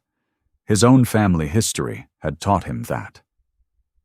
By the time they landed, Daniel had already begun digging deeper into Victoria's background. The first results arrived the next morning. Victoria had indeed worked with foster advocacy programs nearly 20 years earlier, not as a social worker, as a junior legal investigator, someone responsible for reviewing irregular placement cases. Nora stared at the report. That wasn't what she expected. If anything, it raised more questions, not fewer. Then another discovery arrived. A much bigger one. Victoria's name appeared in files connected to several investigations involving falsified foster records, including one involving a physician who had later lost his medical license. The same physician whose signature appeared on Caleb's suspicious death certificate. The coincidence felt too large, too specific, too dangerous. Adrian called Victoria immediately. She agreed to meet. No hesitation, no excuses, no attempt to delay. That alone surprised everyone. The meeting took place inside Adrian's office overlooking Charleston Harbor. Late afternoon sunlight stretched across the room. Victoria arrived carrying a leather folder. Professional as always. Calm as always. Yet the moment she saw Nora and Adrian together, she understood. Something had changed. You found something. Not a question. A statement. Adrian nodded. We met Caleb Reed. For the first time since they'd known her, Victoria visibly froze. Only for a second. But it happened. Nora saw it. So did Adrian. The woman slowly sat down. Then she closed her eyes. A long breath escaped her.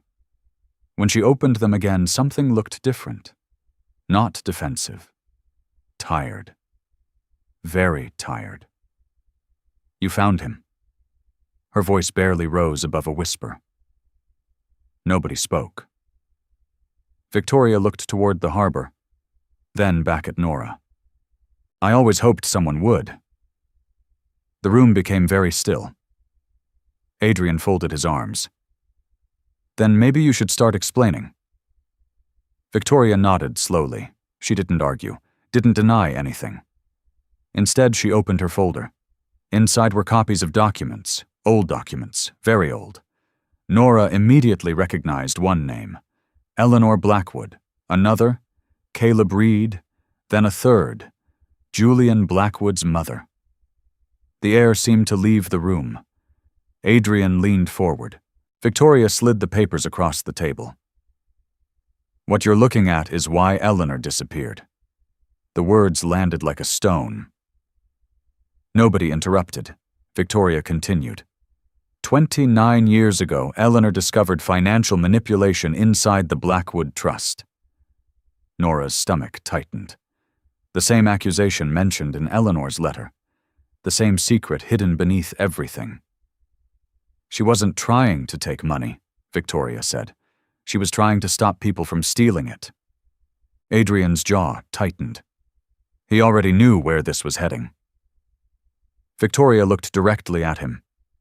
Your aunt uncovered evidence that several trust managers were redirecting assets through shell accounts. She paused. One of the beneficiaries was Julian's mother. Silence. Heavy silence. Nora suddenly understood. This wasn't about inheritance, not originally. It was about exposure, about protecting a scheme, about silencing someone dangerous. Victoria continued. Eleanor threatened legal action. Then what happened? Nora asked. Victoria looked down. Pain crossed her face. Real pain, not performance, not manipulation. Regret. She disappeared before she could present evidence. The room remained silent. Then Adrian asked the obvious question. Did my family make her disappear? Victoria met his eyes. No. That answer surprised everyone, including Nora. Victoria continued carefully. Eleanor left voluntarily. Another shock. Nora blinked. So she abandoned her children. Victoria immediately shook her head. No. The answer came fiercely, emotionally, almost personally. She was trying to protect them. The conviction in her voice felt genuine. Victoria opened another document, this one older, fragile, nearly yellow with age. Eleanor believed people inside the trust would target her children if she exposed them. Nora felt cold. Very cold. Because suddenly Eleanor's choices made painful sense, Not perfect sense, not heroic sense, human sense. The kind made by frightened people trying desperately to protect someone they loved. Victoria looked directly at Nora. She planned to return. The words hit hard. She never intended to disappear forever. Nora swallowed. Her throat hurt. For years, she had imagined abandonment, rejection, a mother who chose something else. Now a different possibility stood in front of her. A frightened woman, a desperate woman, a mother trying to save her children, and failing. Victoria continued. I was assigned to investigate irregular foster placements connected to the case. Her voice shook slightly. That's when I found Caleb. The room went still. Nora watched her closely. You knew where he was, Victoria nodded. Briefly, anger flashed through Nora. Raw, immediate. Then why didn't you help him? Victoria closed her eyes. The answer took several seconds. When it came, it sounded like a confession. Because I was 26. A pause. I was scared. Another pause. And I believed people more powerful than me would destroy my career if I pushed further. No one spoke. Because there it was. The ugly truth.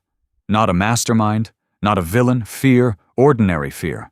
The kind that ruined lives every day. Victoria looked at Nora. Tears stood in her eyes now. I told myself I would come back. Her voice cracked. I told myself I would fix it later. Nora knew that feeling. The lie people told themselves when they couldn't find courage. Later, tomorrow, next week, when the risk was smaller, when they felt stronger. But later often became never. Victoria looked away. Ashamed. I failed him. The room stayed quiet. Then Adrian asked the question nobody could avoid anymore. If Julian's mother was involved. Victoria slowly nodded. Then Julian knows far more than he's pretending. Adrian's face hardened. The pieces finally began fitting together. The DNA manipulation, the leaks, the media attacks, the pressure, the timing. Someone wasn't protecting the company. Someone was protecting a decades-old secret. Victoria reached into her folder one final time, then placed a single document on the desk. An internal memorandum. Old, confidential. Signed. Nora stared at the signature. Her pulse instantly accelerated. Because the name at the bottom wasn't Julian's. It wasn't Julian's mother. It wasn't Conrad. It was someone much closer. Someone still sitting inside the Blackwood power structure today. Someone Adrian trusted. And suddenly the real enemy wasn't outside the room anymore. They were already inside the family. For several seconds, nobody spoke. The document remained on Adrian's desk. The signature at the bottom seemed almost unreal. Nora looked at it once, then twice, then a third time. The name never changed. Marin Blackwood. The silence became unbearable. Victoria looked exhausted, not triumphant, not vindicated, just tired. The kind of tiredness that came from carrying a secret for decades. Across the room, Adrian stared at the paper. His aunt's name, his mother's sister, the woman who had helped expose Conrad, the woman who had stood beside Nora, the woman who had cried when Eleanor's story resurfaced. Nothing about it made sense. Finally, Adrian looked up. "What is this?" Victoria answered carefully. "A memorandum from the Trust Review Committee." Marin's signature sat beside several others. "The recommendation was never implemented," Victoria continued. But she attended the meeting. Nora felt her stomach tighten. Attended, not approved, not created. Attended. The distinction mattered. But right now, nobody knew how much. Adrian pushed away from the desk. His voice remained calm. Too calm. "Call her." Victoria nodded.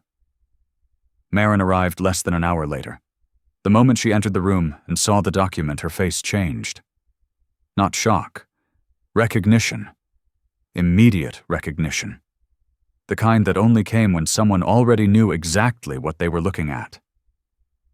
For several seconds, she simply stared. Then she sat down. Slowly. Carefully, as if her legs no longer trusted her.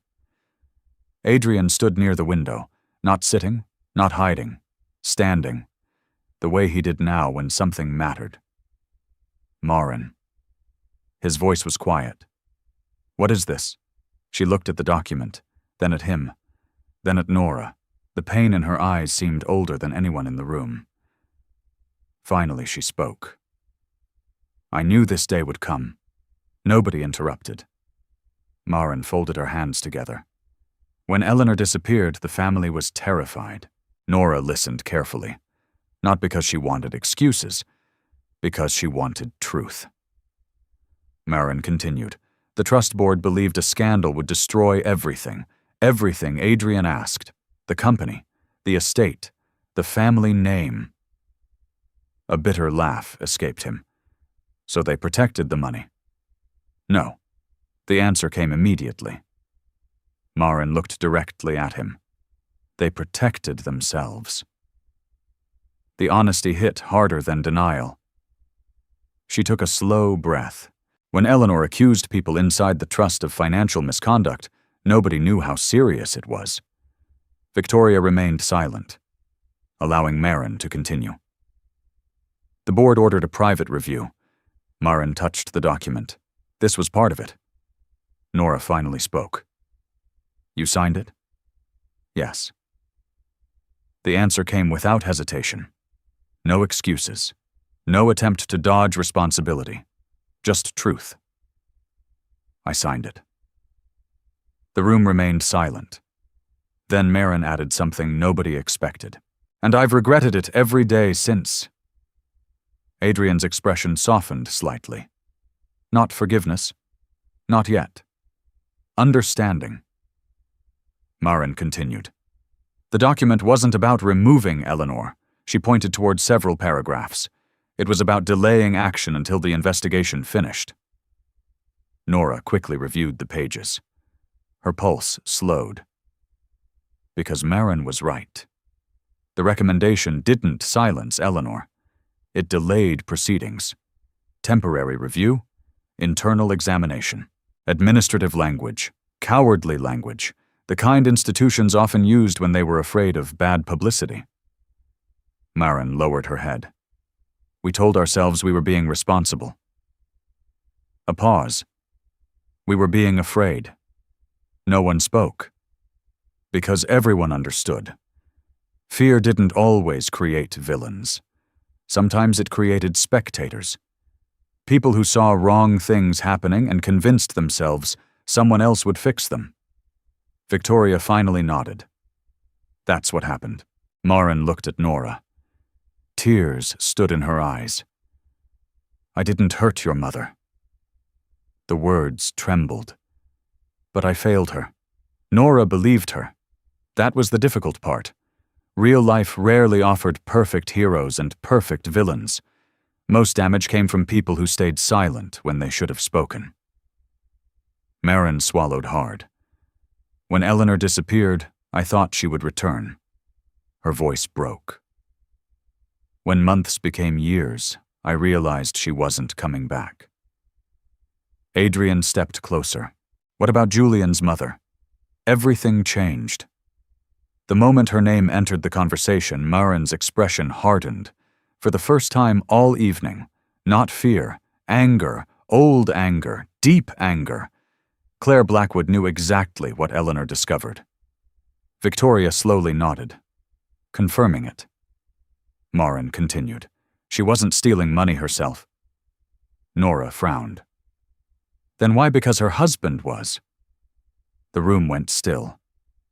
Adrian's eyes narrowed. Julian's father. The connection formed instantly. Marin leaned back. The trust manipulation wasn't a single person. Another revelation. Another layer. The scheme involved multiple advisors, Victoria added quietly.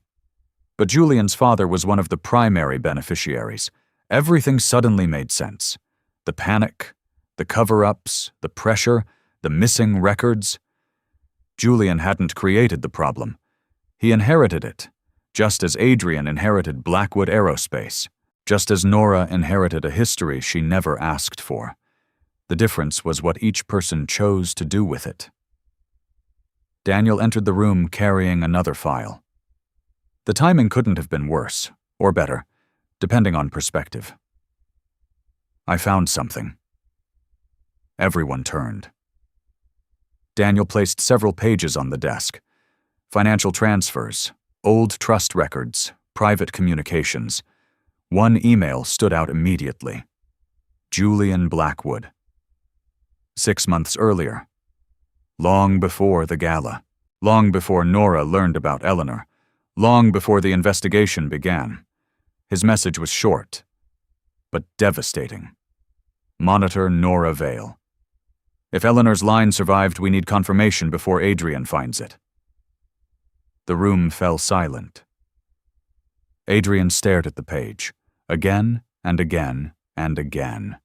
Julian knew, not recently, not accidentally, for months, maybe years. Victoria looked genuinely angry now. He was tracking this before any of us. Nora felt cold, very cold, because the implication was terrifying. Julian hadn't reacted to the truth. He had been preparing for it, planning, anticipating, positioning himself. Every leak, every media attack, every manipulated document, every public humiliation. None of it had been panic. It had been strategy. Adrian's voice became dangerously calm. Where is he? Daniel already knew the answer. Emergency board meeting. Nora looked up. What Daniel handed him another document. Official notice. Blackwood Aerospace. Special hearing. Immediate attendance requested. Victoria read the first page, then swore under her breath. Something Nora had never heard her do. What is it? Adrian asked. Victoria looked up. Julian is moving now. The room tightened. Every person understood what that meant. The hearing wasn't defensive. It was offensive. Julian was making his move before evidence became public, before Caleb could testify, before corrected DNA results arrived, before Eleanor's full record surfaced. Daniel turned another page. The stated purpose appeared clearly. Review of fraudulent inheritance claims and corporate reputational risk. Nora felt sick. Fraudulent.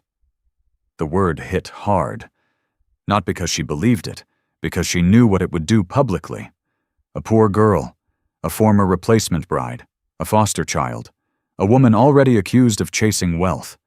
Julian understood exactly which story the media would prefer. Adrian slowly folded the notice. His jaw tightened. Not with anger, with certainty, the kind that came when someone finally stopped doubting. He wants this public. Victoria nodded. He wants to destroy credibility before facts arrive. Caleb. Nora immediately thought of Caleb. Daniel anticipated the concern. He received notice, too. That made it worse. Much worse. Because Caleb wasn't built for corporate warfare. He wasn't Adrian. He wasn't Victoria. He wasn't surrounded by lawyers.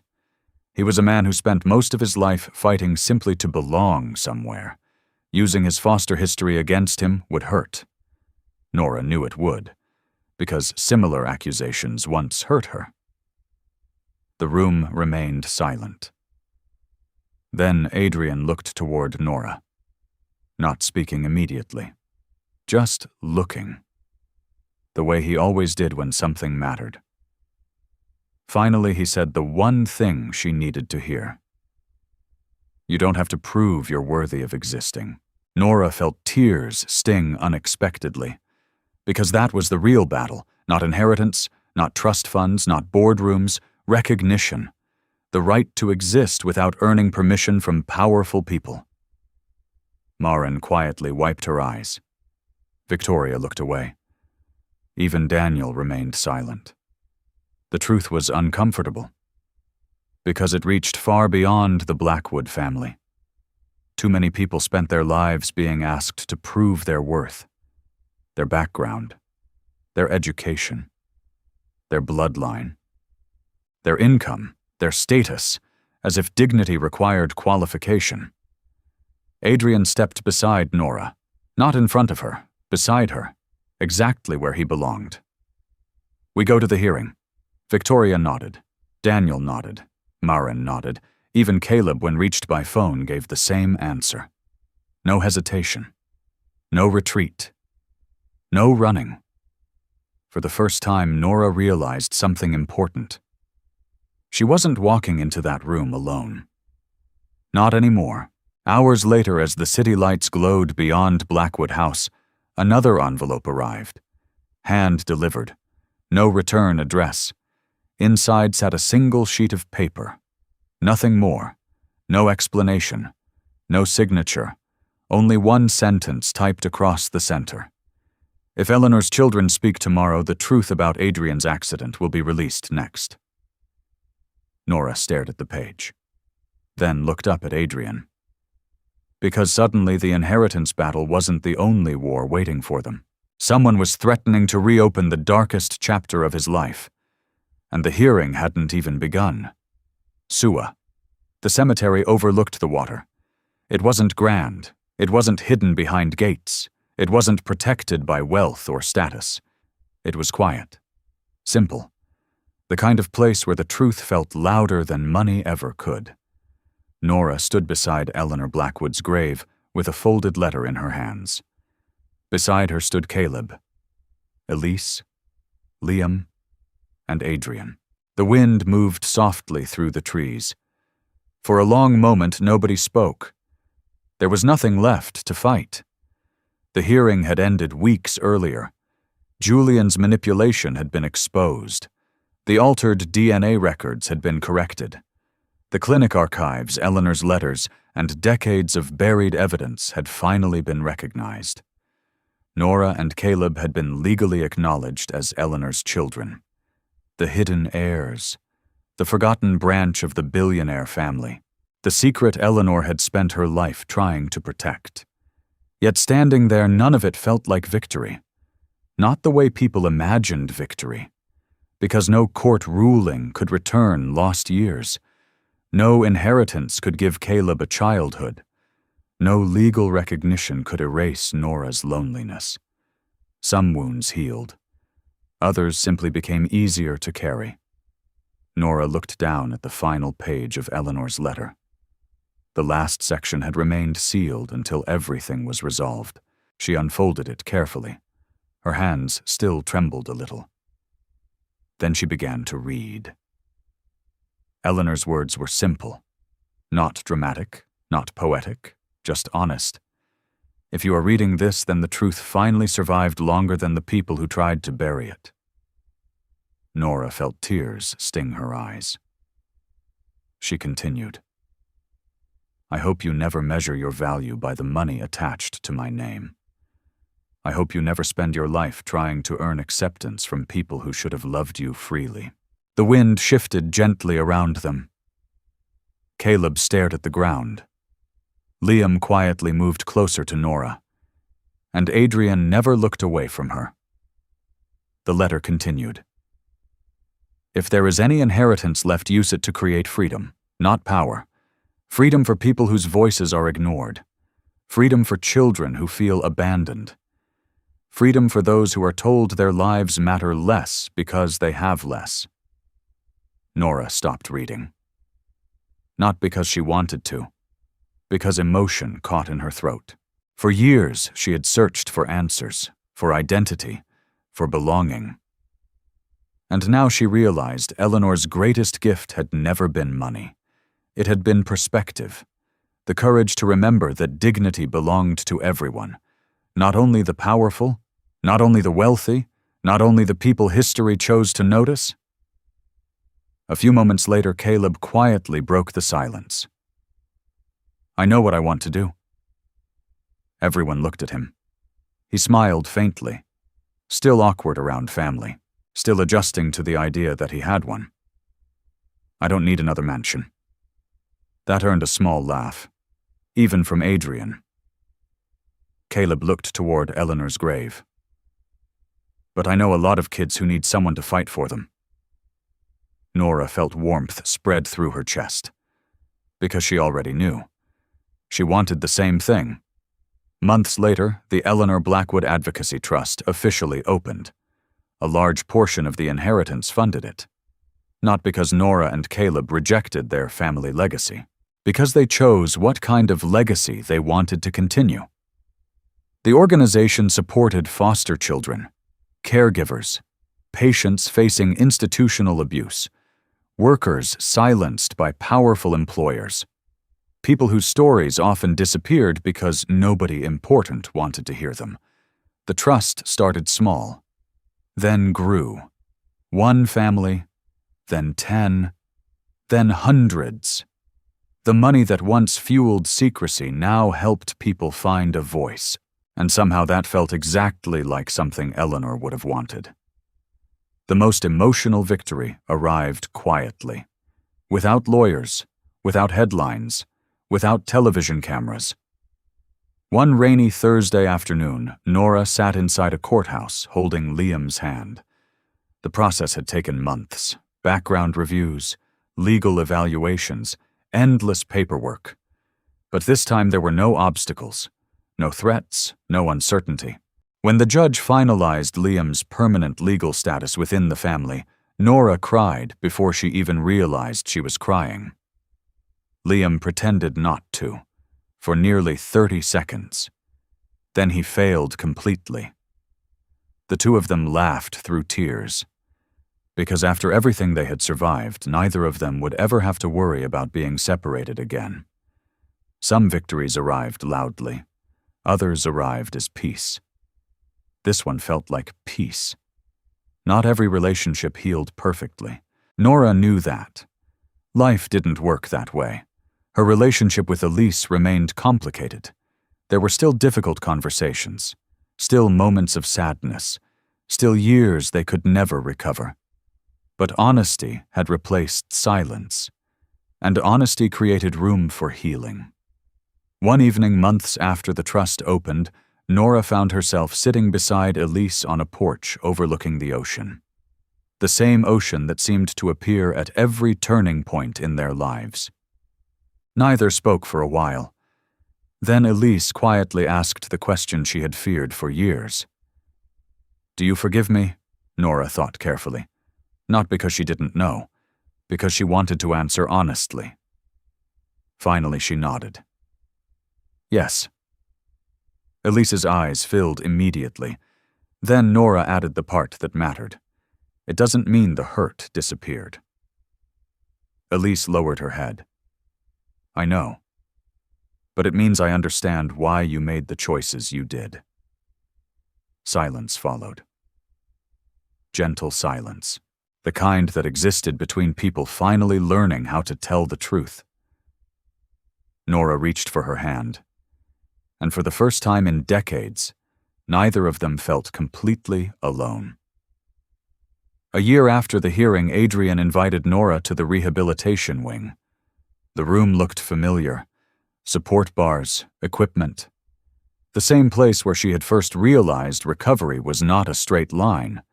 The same place where she had seen the real man beneath the headlines.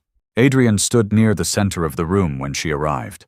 Not perfectly, not effortlessly, but standing. The way he did now, because healing had become part of his life, not his identity. Nora smiled. "What are you doing?" His expression immediately gave him away. She laughed. "Oh no." A faint smile appeared. "Oh yes." From his pocket, Adrian removed a small velvet box. Nothing elaborate, nothing flashy, no reporters, no family board, no contracts, no billion-dollar negotiations, just them. The way it always should have been. Adrian looked at her for several seconds. The room felt very quiet. Then he spoke. "The first time you were asked, His voice was steady. By other people? Nora felt tears forming already. The second time I want you to choose. He opened the box. A simple ring rested inside. Beautiful. But not because of its value, because of what it represented. No arrangement, no replacement bride, no obligation, only choice, only love, only trust. Adrian smiled softly. Nora Vale Blackwood. He paused, then corrected himself. Nora Vale. Her tears finally escaped. Will you marry me for a moment? She couldn't answer, because she remembered everything. The wedding she never chose, the secrets, the loneliness, the billionaire family, the hidden identity, the pain, the healing, the people they had become. Then she smiled.